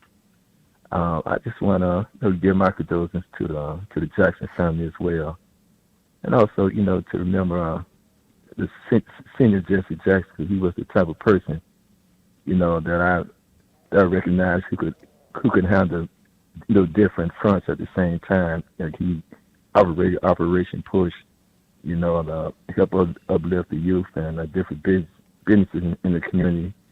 Also, when Dr. King appointed him to head Operation Breadbasket, Dr. King must really have faith in his abilities, to help people who didn't have the proper nutrition or didn't have the proper housing in the urban area. And Reverend Jackson did hold up to those standards. He always stayed true, to the people on the streets and those who live in poverty. And also he always went around to different schools, and spoke to the youth, even though the society sometimes try to make them feel less than they were. But he always let them know, no matter what circumstances you are, live in the projects, you live out in the rural areas, in the ran down houses or whatever. Just you always have the possibility, you always keep the hope. You can always come out of that situation and don't have to turn to a bad lifestyle, because that's a message that really is needed today. Because some people are born in bad situations and they feel like the only way out is turning to crime or giving up hope, becoming depressed. But people like Jesse Jackson always kept the door open and let people know there's a way out. And that's what I think about his legacy. No, he had a saying, and I'm going to let you finish. He had a saying that less than your best is a sin.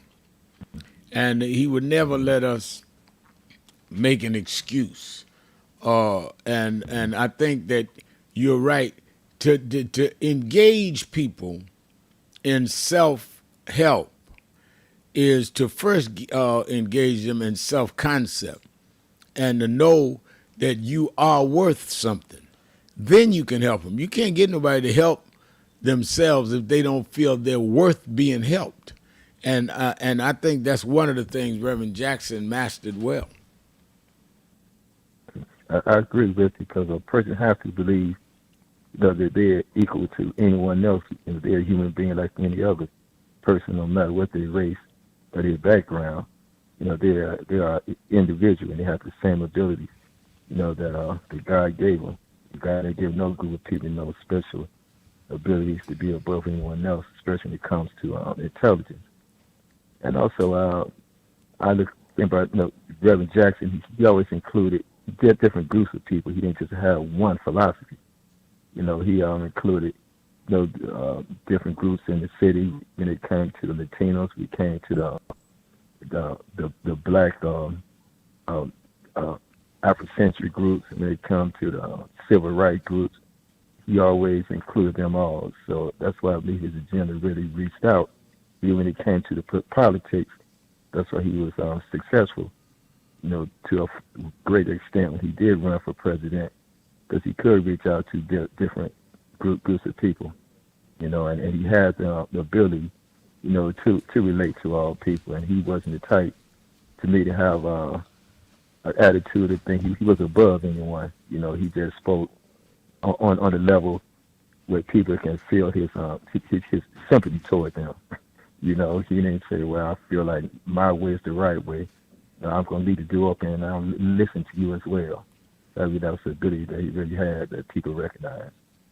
And lastly, I'd just like to say, I hope the country put more money to the study of Parkinson's disease, because a lot of people do suffer from Parkinson's disease, and it's a long disease that linger on for a long period of time. And hopefully they can be found and cured, they can detect it before it really becomes detrimental, to those who contract the disease. Okay, thank you. I appreciate it. All right, thank you for your call. Let me go to Jaden in Baton Rouge, Georgia.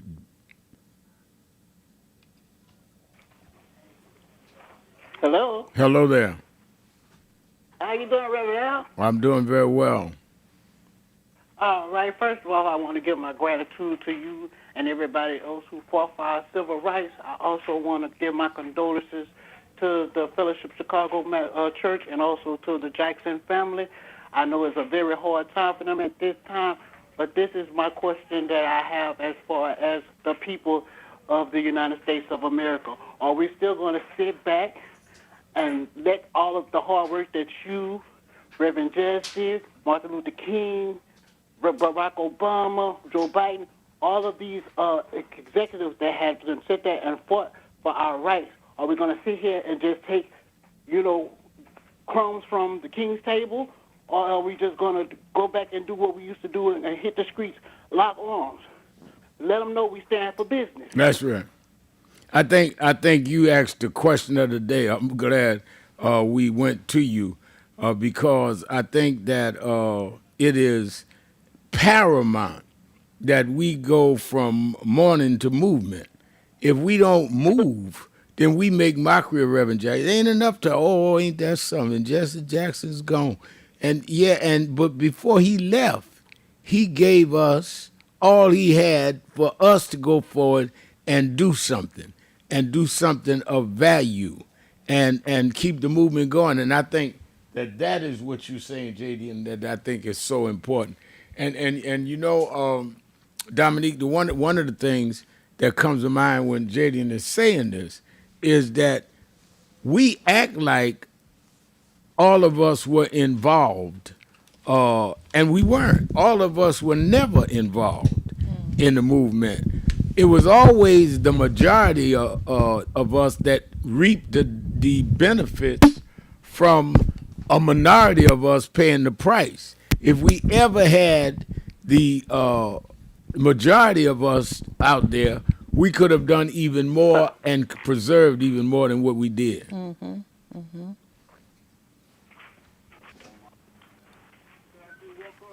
So that's what my thing is, because I got a lot more other to do, and I got these kids, and I know somebody else wanted to go through the line because I had a hard time getting through my stuff. All right, well, I appreciate you. I appreciate you holding on. It's that kind of day-to-day giving Reverend Jackson and other issues. And I don't want us to lose sight on the other issues at stake here. And that is early voting in Texas, that we don't lose sight on the fact that we are facing a government shutdown because they cannot agree on ICE after ICE killed 2 people in Minneapolis. Let us not forget that we are still dealing with redistricting fights from Maryland across the board. So the issues are live. And Reverend Jackson would want us dealing with the issues because that's what he always challenged me about. Is that, yeah, okay, Al, but what about this policy? What about that? If you're not changing the laws and changing the policies that affect our people, you are just performing, you're not organizing. And we have too many performative leaders out here that can make a good speech, entertain you, make you feel good, and by the time you get home, the thrill is gone. It's a sugar high. Al in Rochester, New York. You're keeping it real with Al Sharpton and Dominique Sharpton. I didn't hear the name. Al. Can you hear me? I hear you now, yes. Okay. Thanks for taking my call on this sad day. I'd like to give my condolences to the Jackson family. And I must say, personally, I will miss him. And I hope blacks, whites, whatever race you are, whatever religion, you appreciate what Mr. Jackson did throughout his life. He didn't have to do what he did. He could have took another road in life. He didn't have to face the dogs down south, the bigoted police, that sort of thing, the death threats. And so it comes to mind, faith in your words and your actions, your convictions are stronger than steel. I never met him, but throughout the years, his voice emanated. One thing I would like to say is keep hope alive. And I'd like to give you credit also for what you're doing. Everybody cannot do that. Fill the shoes of Al Sharpton or Jesse Jackson. And so I hope that this resonates with all races. And again, I will miss him. And that's all I have to say. Well, I appreciate what you did say. And believe me, I don't think anyone other than his immediate family is going to miss him more than me. And the way I'm going to handle missing him is I'm going to stay busy. Too busy to be wondering about how much I miss him. Let's take a break. Be right back. Keeping it real. Sharpton. Right after this. Keeping it real. Keep hope alive. Keep hope alive. Keep hope alive on tomorrow night and beyond. Young America, hold your head high now. We can win. You must never stop dreaming. Face reality, yes, but don't stop with the way things are. Dream of things as they ought to be. Dream. Face pain, but love, hope, faith, and dreams will help you rise above the pain. use hope and imagination as weapons of survival and progress, but you keep on dreaming, young America. Dream of peace. Peace is rational and reasonable. War is irrational in this age and unwinnable. Dream of teachers who teach for life and not for living. Dream of doctors who are concerned more about public health than private wealth. Dream of lawyers more concerned about justice and the judgeship. Dream of preachers who are concerned more about prophecy than profiteering. Dream on the high road with sound values. You must never surrender to inequality. Women cannot compromise ERA or comparable word. Women are making 60 cents on the dollar to what a man makes. Women cannot buy meat cheaper. Women cannot buy bread cheaper. Women cannot buy milk cheaper. Women deserve to get paid for the work that you do. It's right and it's fair.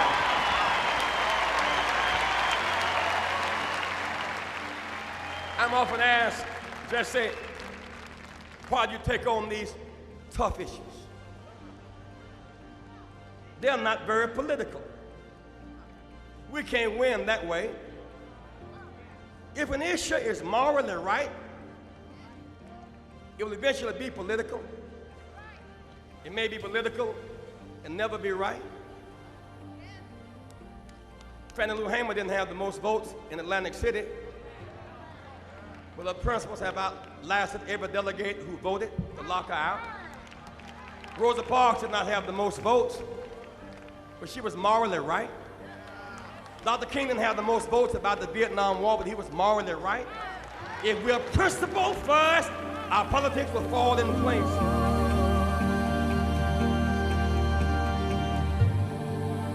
When you see Jesse Jackson, when my name goes in nomination, your name goes in nomination. I was born in the slum, but the slum was not born in me. And it wasn't born in you, and you can make it. Wherever you are tonight, you can make it. Hold your head high. Stick your chest out. You can make it. It gets dark sometimes, but the morning comes. Don't you surrender. Suffering breeds character. Character breeds faith. In the end, faith will not disappoint. You must not surrender. You may or may not get there, but just know that you are qualified and you hold on and hold out. We must never surrender. America will get better and better. Keep hope alive. Keep hope alive. Keep hope alive. On tomorrow night and beyond. Keep hope alive. I love you very much.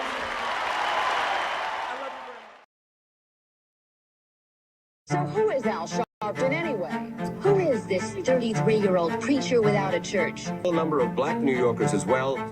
He is little more than a pudgy exhibitionist who can be counted on to show up, bullhorn in hand, at every racial incident.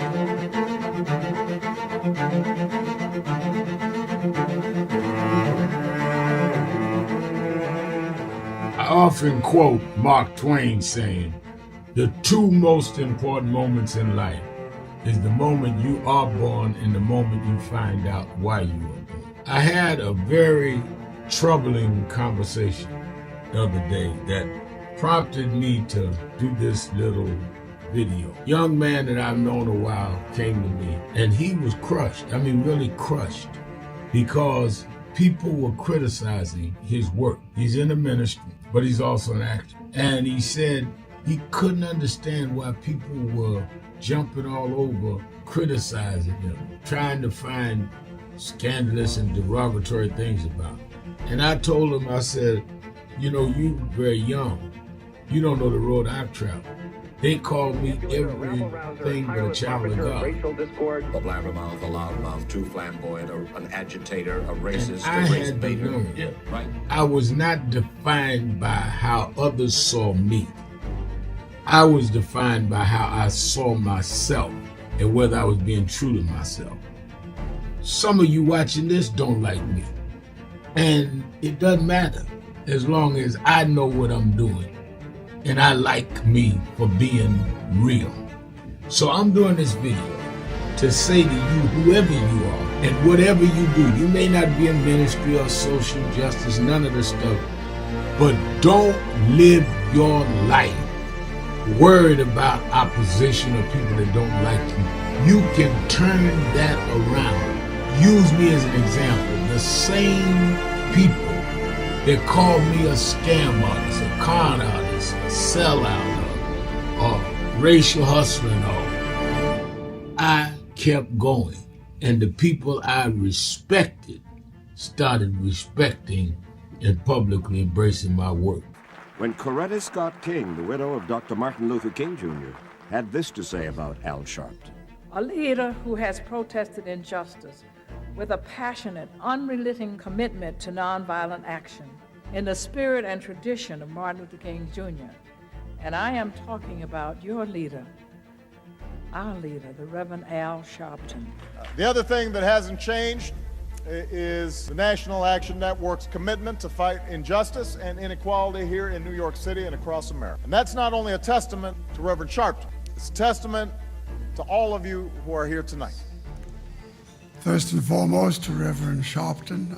I saw him when he first came on the scene, and I have marveled at his tenacity, at the development of his intellect, and his devotion to our movement, and much he has contributed to the world we are experiencing. I am honored, and I must say that when I had my debate with Dr. King on the issue of the church and religion, he didn't warn me that after his departure, his space would be filled by another preacher, and that preacher would be Al Sharpton. All you want in life is people that matter to you to say you did all right. And more important, that you can look in the mirror and say you did all right. Thank you, Rev. Thanks for that introduction. Look, we've known each other for a long time. I'm grateful not only for your leadership and partnership, but quite frankly, more importantly, for your friendship. And thanks to all of you, members of our nation's most important civil rights organization. You have been, over all of your years, such an extraordinary leader. You are a voice of truth, a voice of conscience, a voice of practicality around what we must address and what we can do.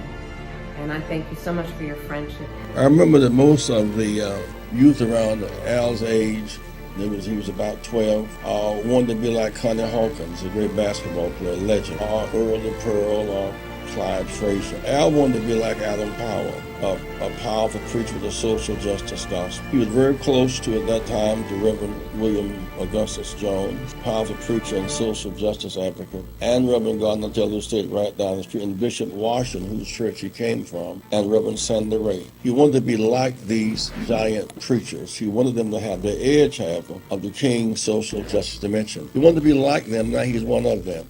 Perhaps taller than most of them because of the risks he has taken and the reward God has given him with his gift. I remember so well that I first escorted him to jail. He was around 13 years old. With the jail fighting the ANP. He was in the lineage of our struggle. He grew up in it. We didn't just see him on TV one night. He didn't happen. He came bottom up, not top down.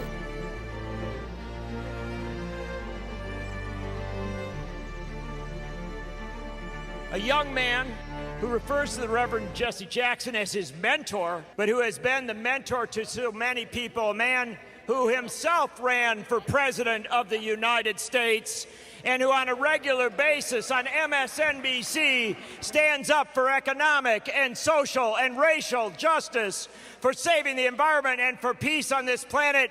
Please welcome the remarkable Reverend Al Sharpton. Thank you. Thank you very much. I was born and raised in Brooklyn, New York.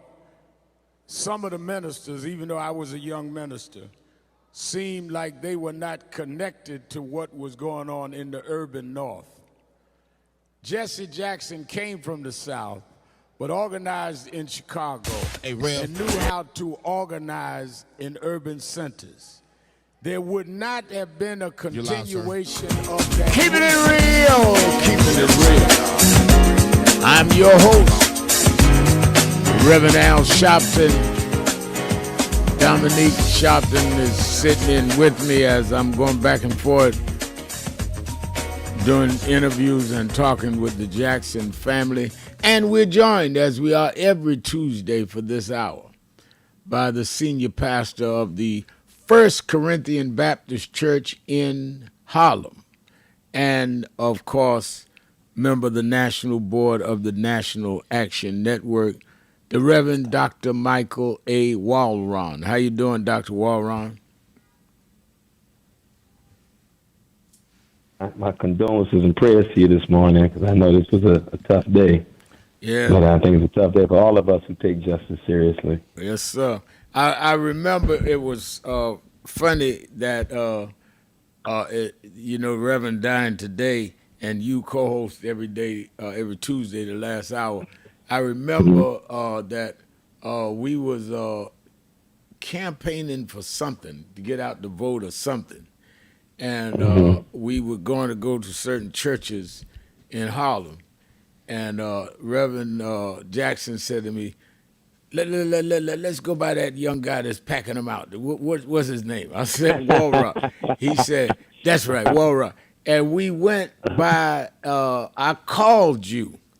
And you said, well, I'm not there, but I think your wife was preaching, and I'll come back. And we actually went, he sat through the whole service and waited on you at First Corinthian. I remember that like it was yesterday. And from then on, he always loved you. How that young guy doing down there on 116th Street?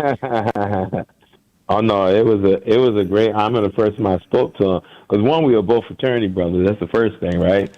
And that was a big deal. But I think I told you, Rev, a while ago when we had a conversation about Reverend Jackson. I will say this, that in part, I am a preacher. I know God called me to do this, and I've been now preaching for 36 years, pastoring for 30 years. And I know God called me to this. I thank God for that. But I also think about the people who inspired me to move in this direction by the time I got to Morehouse. And when Reverend Jackson ran for president in 1984, he came to speak on Long Island at this theater in Hempstead, Long Island. And my father took me because, this is a black man running for president, and I went. I was about to turn 13. I hadn't turned 13 yet. And I remember sitting in that theater and listening to Reverend Jackson. And I remember telling my father after I heard, I said, that's what I want to do. Wow. Whatever that was he was doing, that's what I want. I had never at that age been moved by anybody and so inspired by anybody. And I resolved in my mind, like, whatever it is that he does, I want to do the same thing. Wow. And it's just amazing because I'm telling you, it was a powerful one for a young kid, growing up in Roosevelt, Long Island, and hearing him. And it was such a transformative moment that I had resolved then. And I didn't even quite understand. I didn't know anything about being a minister. I knew nothing. All I knew is that what I felt and what I experienced, I wanted to do that. I wanted to do that for somebody, and I wanted, and lo and behold. So I tell folks, Reverend Jackson was an inspiration for me, even at that age, not fully understanding the path I would take, but hearing him that night, I was transfixed listening to him. And it started me, I would say, on a journey that it had many ups and downs. But ultimately, I'm in the space and place that Reverend Jackson was. So he inspired me. I told him that one time too, and he was shocked. But he really did inspire me, and one of the first inspirational voices I'd ever heard at that young age. Yeah, and I think that it is important that people understand that all of us, Dominique, need somebody that kind of inspires us. And you don't choose it, it just happens. And for whatever reason, I'm 11, 12 years old, I started being mesmerized by Adam Clayton Powell on the news. So I finally convinced my mother to let me go to Harlem and meet him. And because I was a boy preacher on radio, he knew I was. And then the next one was Jesse Jackson. So, and I met 1,000 preachers. I preached all over everywhere as a boy preacher. But it was something about Jesse, something about Adam that kind of made me inclined to do this work. And I remember, and I've told you this many times, Reverend Warren, Jesse said to me that one of the reasons that Dr. King chose him to head breadbasket in Chicago when his last year and a half of life is that all of the pastors were competing with each other and fighting. And Jesse didn't have a church. He said, so you won't be a threat to them, and that's how you can organize them. And he did. And that's why I never wanted to pastor. I'm emulating Jesse. I never wanted to pastor. Everywhere was our church, and we could work with other pastors. And all of those things you think about later in life, but you did it at a young age, like you said when you saw him out there that day. You don't know why you do it. I guess that's when you know that it's God pulling you a certain direction, because you can't even explain it, but you know that's what you're supposed to do. Right. No, absolutely. I think in that period for me, this is 84. Between 84 and even, I started kind of losing my way and getting in trouble. And I remember I was in this program called Operation Alternative that kind of helped shift my focus in many ways. But I remember it was hearing Reverend Jackson. And then even in 87, I remember Eyes on the Prize, Rev. Right. And I remember it was like 87, 80, and seeing all that history, had not seen it like that before. And watching that. And then I remember in that program I was in, they got me, I know my counselor at the time took me to get a blazer and some slacks and a shirt and a tie, because they took a few of us up to Albany for caucus weekend. And I was at that time probably 14 by this time, or 13, yeah, probably about 14. And that exposure, hearing Reverend Jackson, watching Eyes on the Prize, it was just a series of things that really helped shape my view, helped me understand, the civil rights movement, but also our history that never left me. And so it became crystallized in 89, fall 89, when I show up at Morehouse College campus, and then it was just God moving from there. But it was so many things. But it started for me. It started hearing Jesse Jackson speak while he's running for president. That started everything for me. When Dominique, I guess there's never been a time you didn't hear Reverend Jackson. I was gonna say, right. I had an advantage, and I guess you really don't realize it, right?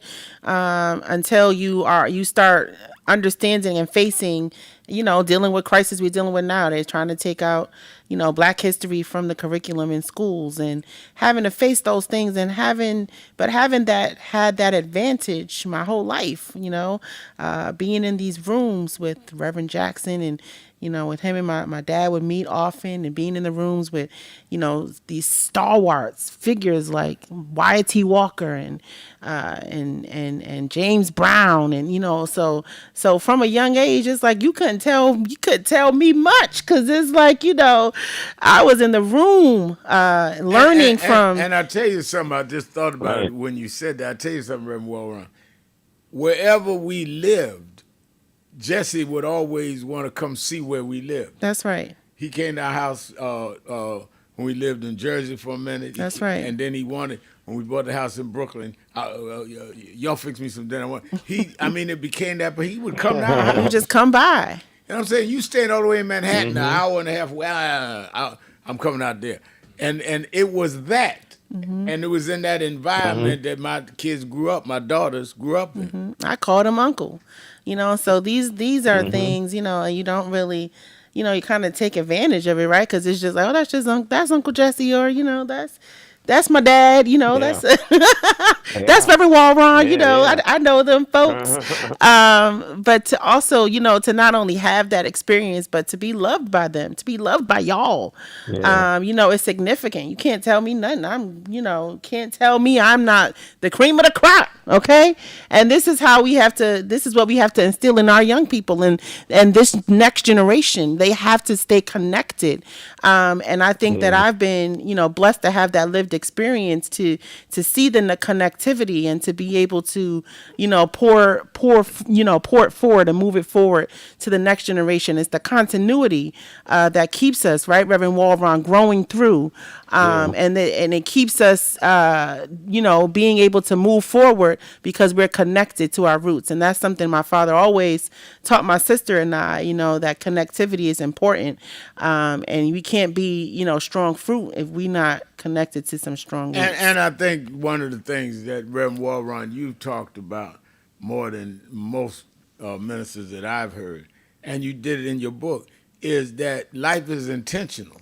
So there's things that happen in your life that are for a reason. That things wouldn't just fall your lot if it wasn't something there for you to do. Now, if you ignore it, that's on you. But you've got to be intentional about life. That's right. Yeah, especially when you're doing this work. I think so many people just are waiting for things to happen. I tell people, while you wait on life to happen, well, how are you happening on life? Right. Like, what are you doing to really push forward? Like, it's one thing to say you have dreams and ambitions and aspirations, but they don't just come because you have them. You have to be intentional about what you do and engage. Who the people you choose to be mentored by, who the people you choose to keep around you, because that has a lot to do with the spaces you enter too. That I had to tell somebody, sometimes there's some things I've learned that you don't experience in life because maybe there's too much toxicity around you. You got to cut some relationships in order to get to certain places. But when God does things in certain order and time, then you can't knock it. And you got to trust God at all times in these seasons, especially if you feel God has a higher calling on your life. Absolutely right. Let's take a break. We'll be right back. I'm opening up the phones again. 1-877-532-5797. Deep Cat says on our message board, Deep Cat, Reverend Jackson led our march from San Diego across the border into Mexico. Agitators threw bottles at us, fire was thrown, and still when Jackson spoke, the throngs cheered and listened, united. Great testimony, Reverend Jackson. Let's take a break, be right back. Keeping it real. Sharpton, Walron, and Sharpton again. We'll be right back. It's time for a new course, a new coalition, a new leadership. Somebody got to rise above race, rise above sex. A new leadership, a choice, a chance. Don't pride by what you don't have, use what you got.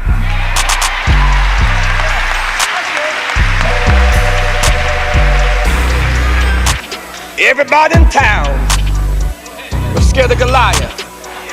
We got more and more folk and fewer services. We cannot stop. We got to rise on higher. Little David. Little David. Little David. Took off his unnecessary garments. Little David. Didn't want to get weighted down with a lot of foolishness. Little David. Took what God gave him, a slingshot and a God biscuit, a rock.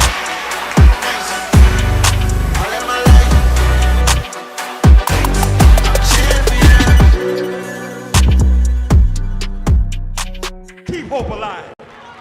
Keep hope alive. Keep hope alive on tomorrow night and beyond. Young America, hold your head high now. We can win. You must never stop dreaming. Face reality, yes, but don't stop with the way things are. Dream of things as they ought to be. Dream. Face pain, but love, hope, faith, and dreams will help you rise above the pain.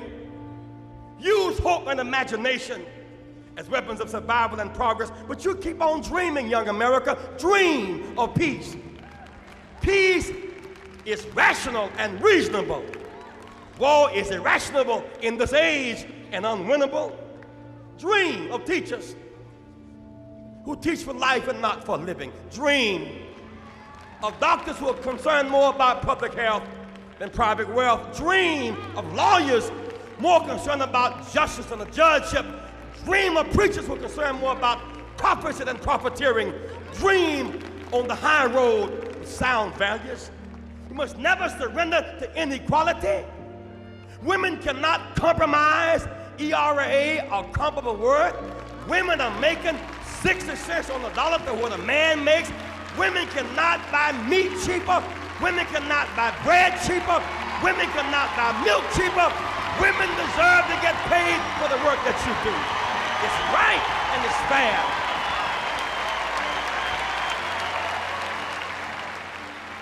I'm often asked, Jesse, why do you take on these tough issues? They're not very political. We can't win that way. If an issue is morally right, it will eventually be political. It may be political and never be right. Fannie Lou Hamer didn't have the most votes in Atlantic City, but her principles have outlasted every delegate who voted to lock her out. Rosa Parks did not have the most votes, but she was morally right. Dr. King didn't have the most votes about the Vietnam War, but he was morally right. If we're principle first, our politics will fall in place.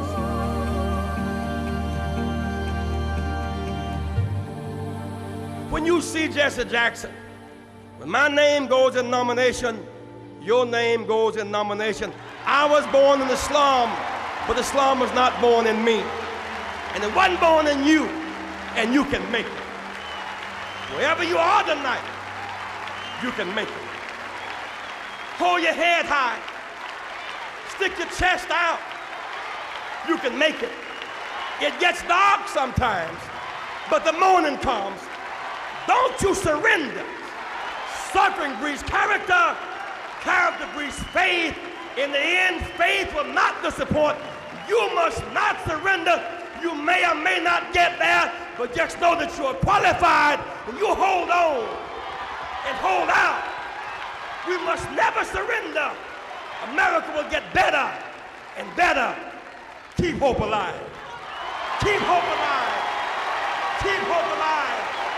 On tomorrow night and beyond. Keep hope alive. I love you very much. Jesse Jackson changed American politics. Jesse Jackson changed the civil rights movement. He was a consequential and transformative figure. I always wondered how much trauma that must have been for him to witness Reverend King's assassination. He never would talk about it too much, but it drove him. He kept saying, we got to keep Dr. King's dream alive. He never stopped. I once said to him, you already in history, you've gotten all the honors, why do you keep going? He said, I never learned how to retire. He said, you got to remember, Al, Dr. King was killed at 39 years old. Medgar Evers was killed at 39 years old. Malcolm X was killed at 39. We were never raised to be 40 years old. He said, I woke up one day at 55, there's no retirement plan for us. And he kept going until this morning. Never got the credit he was due, but he said to me that those that need the credit don't deserve it, and those that deserve the credit don't need it. Well, I'm going to make sure as long as I'm alive, he gets the credit. Unlike many other ministers that I looked up to, I didn't come from a high pedigree, nice family with my father and grandfather and great-grandfather preachers. My father left. Jesse was born out of wedlock. He taught me, his slogan was, I am somebody. It's not how you're born, it's where you go with it. So he made me believe even a kid on welfare in Brownsville, Brooklyn, could be somebody. Reverend Jackson had a saying that he used to tell me that became something I lived by. He said, turn your scars into stars. And they can raise the controversy, but the fact that they've got to raise them at all means that he made his point. He made effect. Nobody thought a kid born out of wedlock on Haney Street in South Carolina would be where he was. So sometime when you're climbing up steep mountains, you might slip and skid your knee. But the story is he climbed that mountain. Everything Dr. King and Reverend Jackson stood for is at risk right now. He would not want us to have sanctimonious mornings if we weren't going to get up and do the work.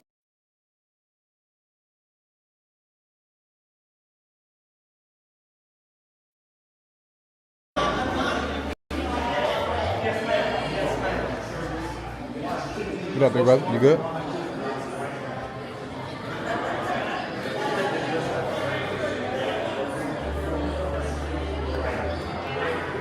Talk about you all day on TV.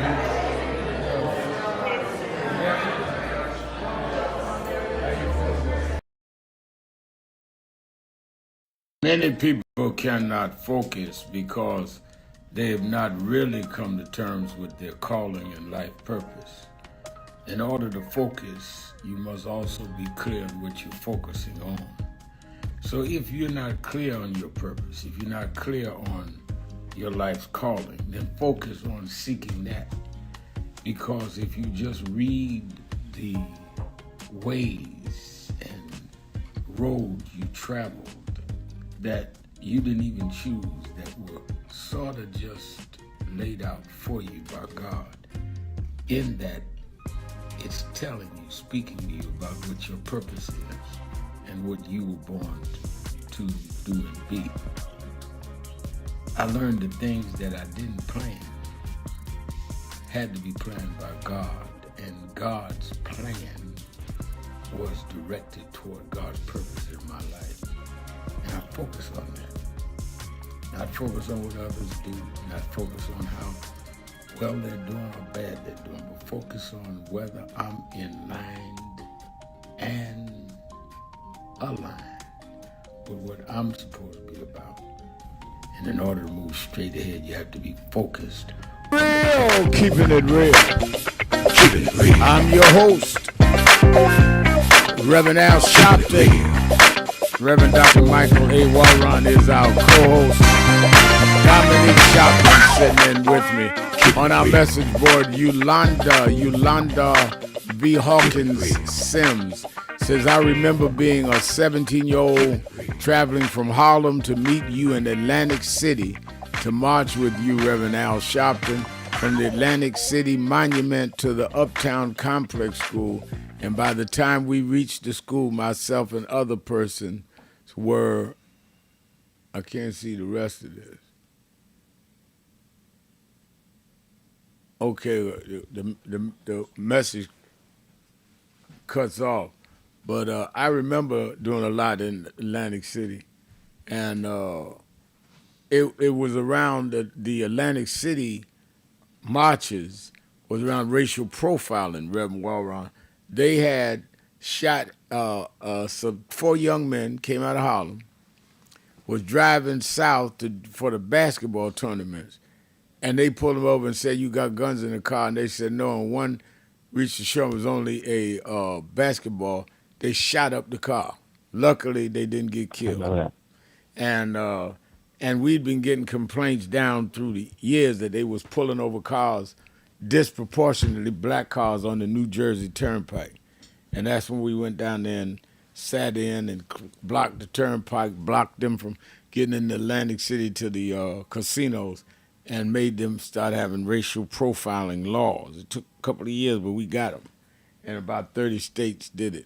That's sustained indignation. That's what King did. That's what Reverend Jackson taught us. And I think that's important. Let's go to the captain in Seattle, Washington. The captain.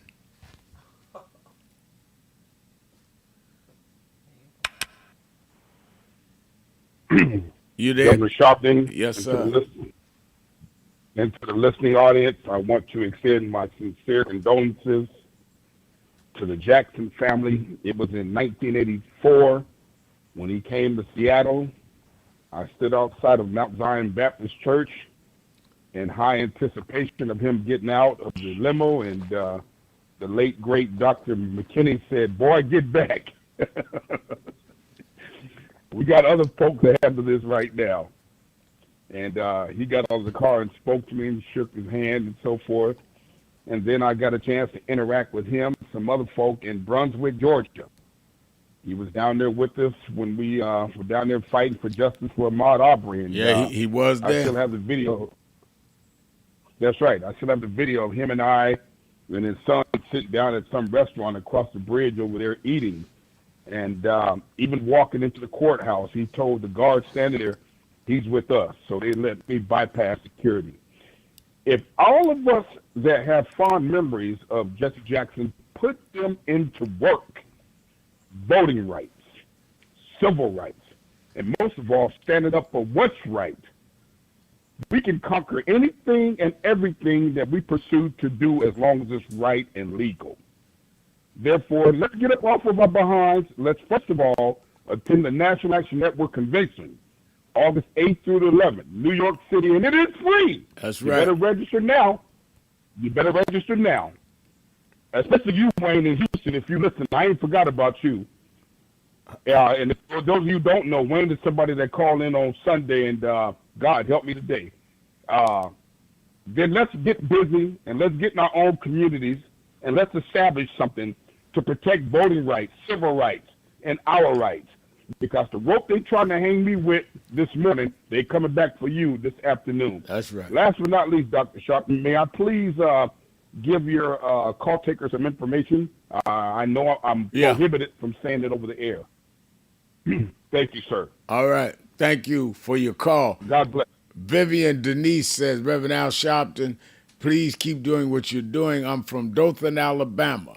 And my mother was from Dothan, Alabama, buried in Dothan now.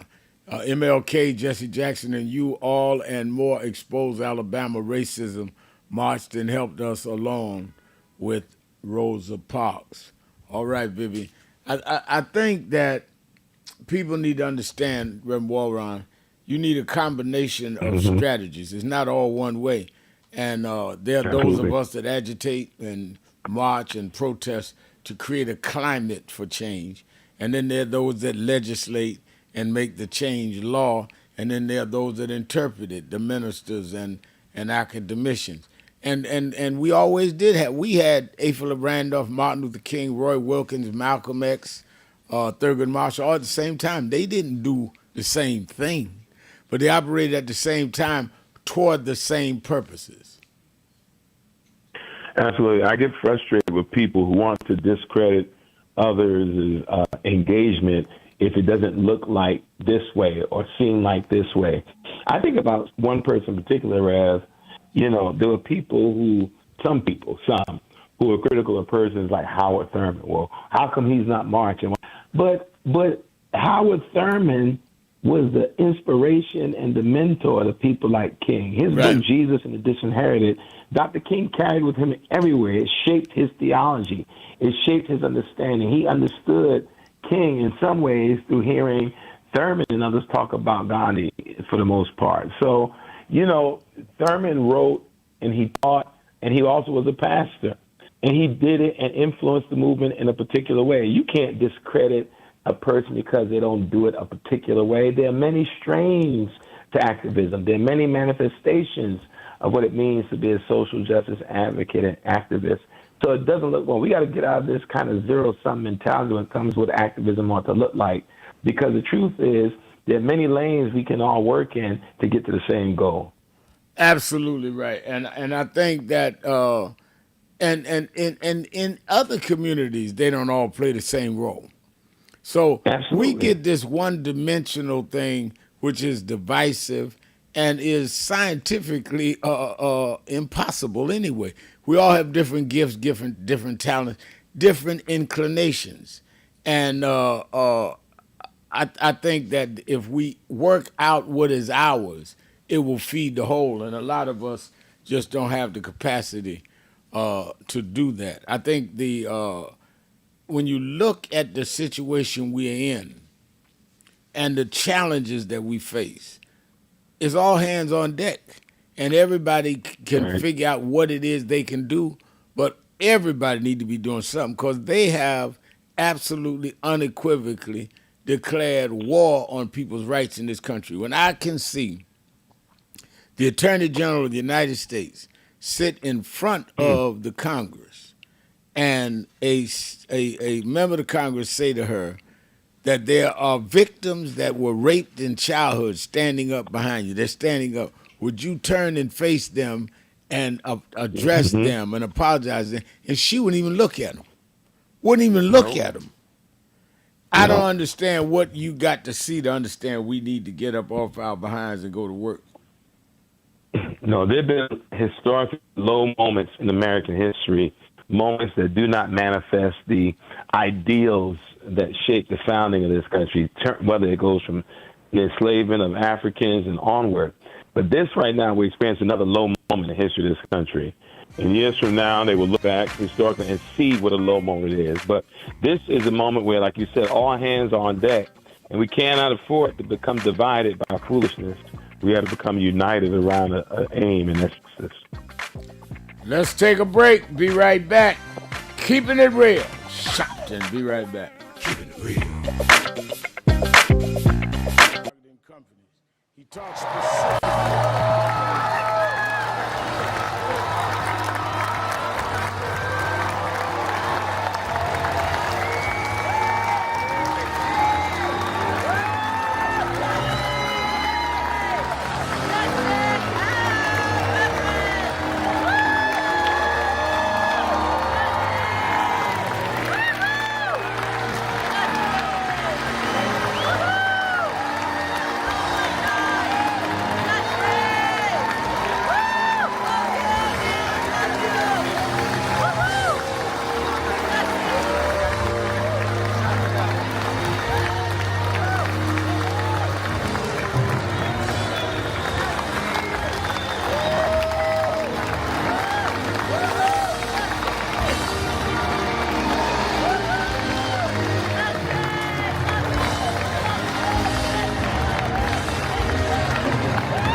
You gotta get one. Excuse me, guys. Excuse me.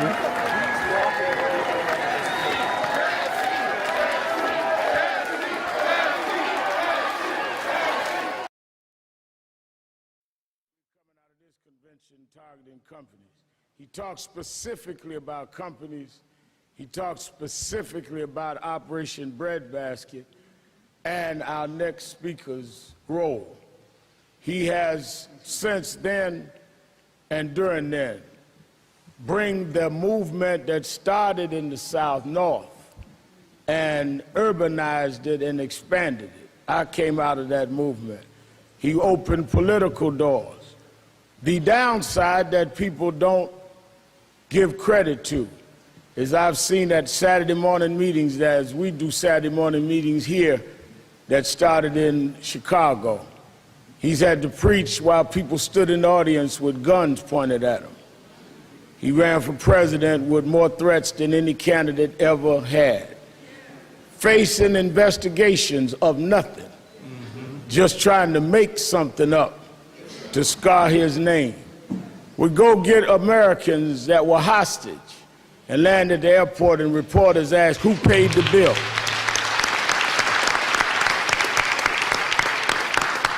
but he is still here, and he is still with us, Reverend Jesse Jackson.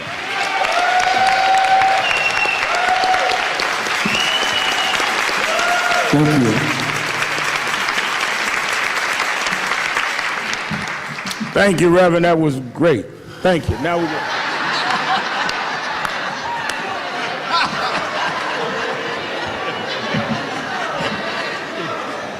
Al, let me alone. I want to express thanks to God for allowing our family to gather today to engage in meaningful discussion, reflection, and projection. Allowing us to gather the only place we could gather in a relevant African American church. We do not take Pastor Waldron for granted, but we have faced too many locked doors and closed churches from our message. So when a pastor does open up to a meeting like this, don't take this pastor for granted. Pastor Waldron, please stand.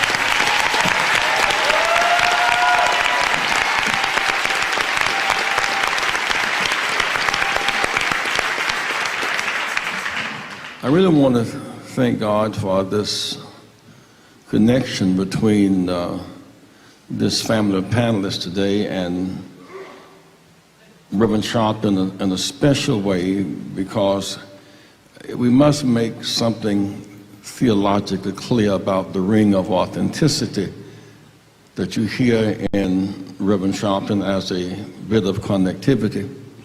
And when you hear Mrs. Abernathy speak, or Reverend Moss, or Reverend Vivian, there's something so genuine you have to listen, both the language and the message. The Bible says, remove not the ancient landmarks our mothers and fathers have set.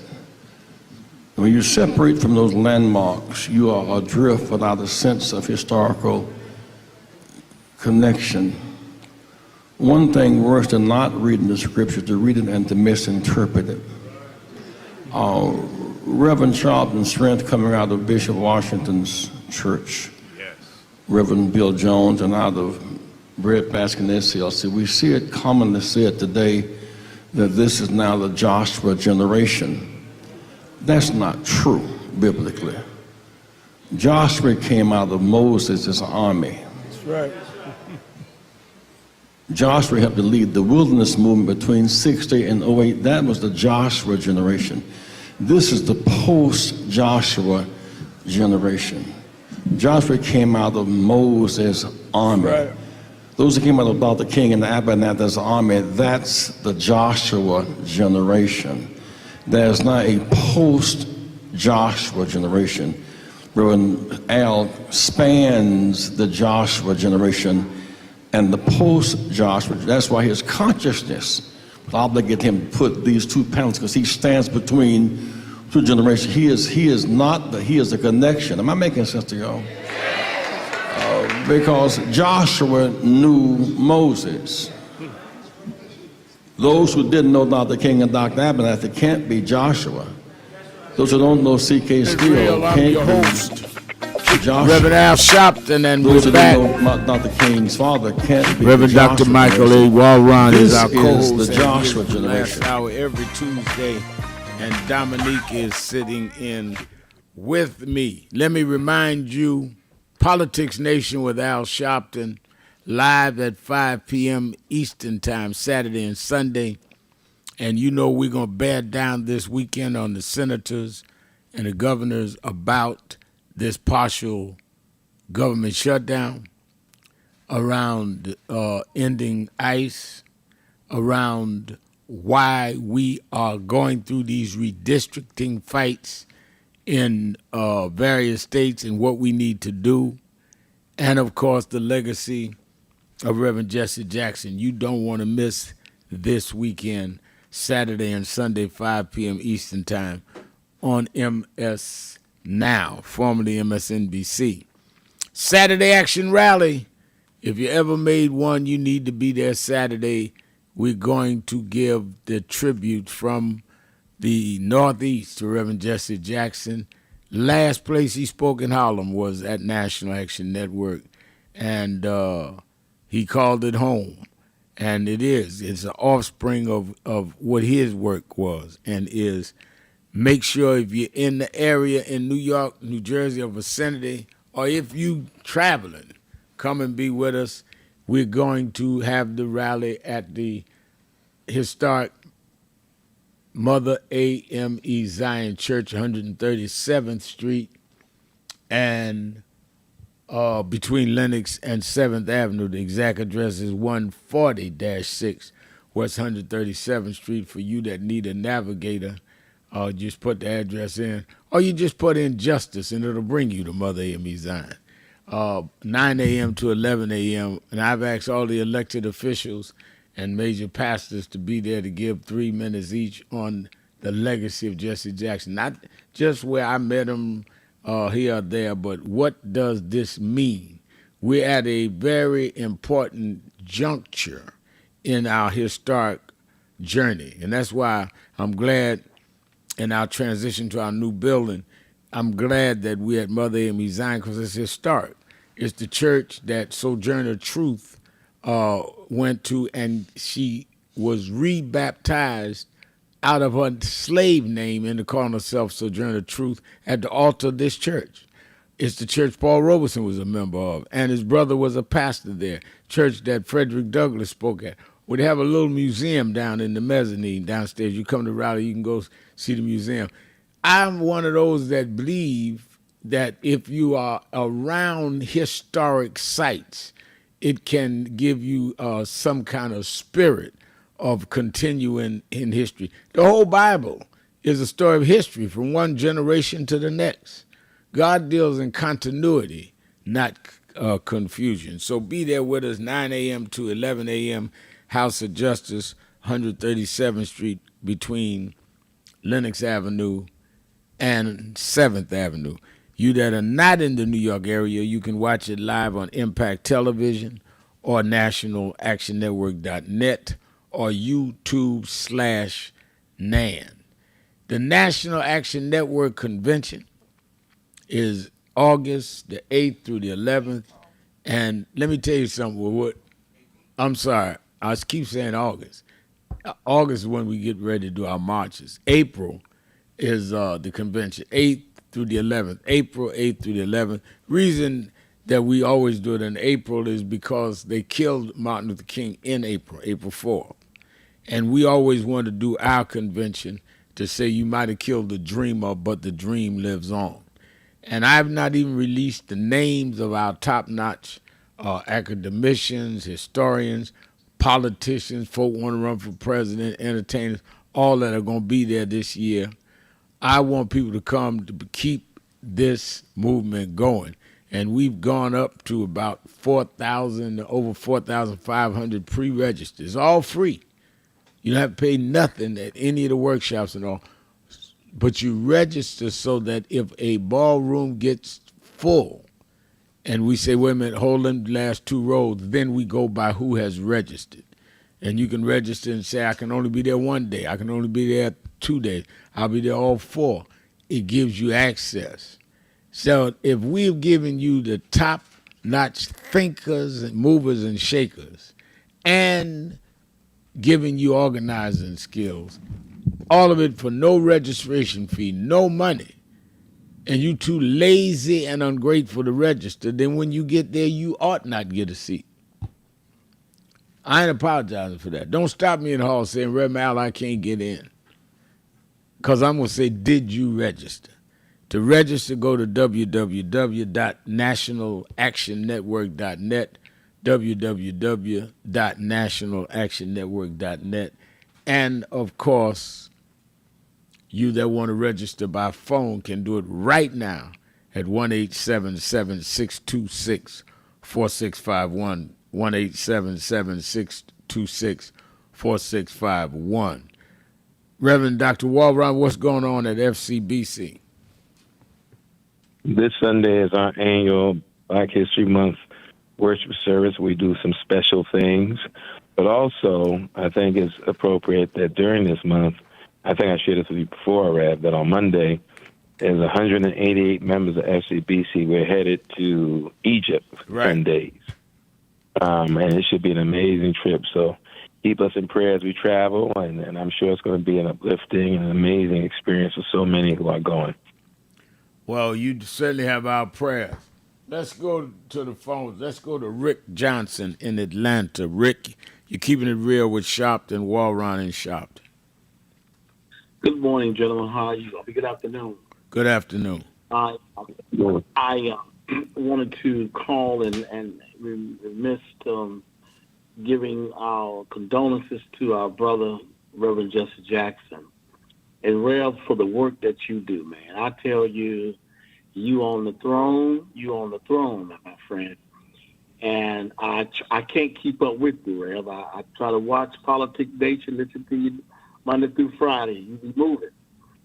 But that's what we have to do in this level of movement that we're under. The threat of civil rights and all the gains that we have made throughout the years in this country.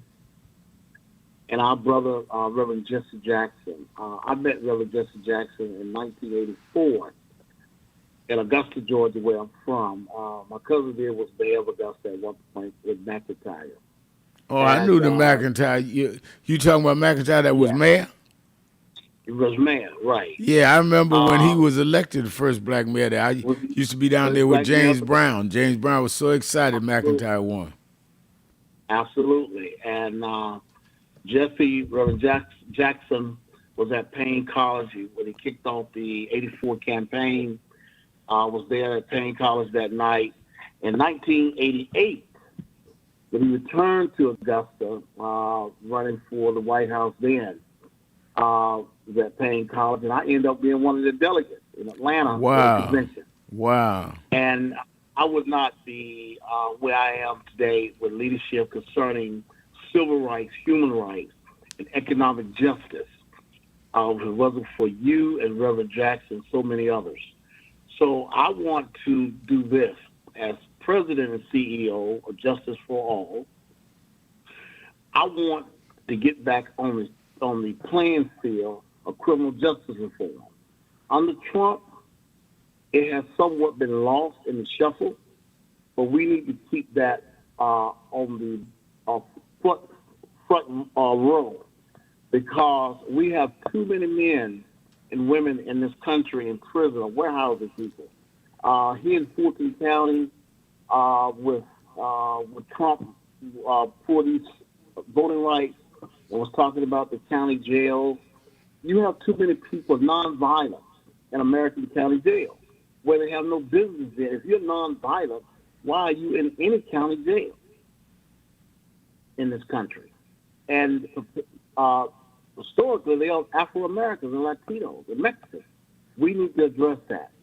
So, again, gentlemen, I like to say kudos to Reverend Jesse Jackson and his family. Have my condolences of prayers and love for the work that he did. He inspired me as a young man, along with Ed McIntyre, Maynard Jackson, Andrew Young, you, Reverend, and so many others.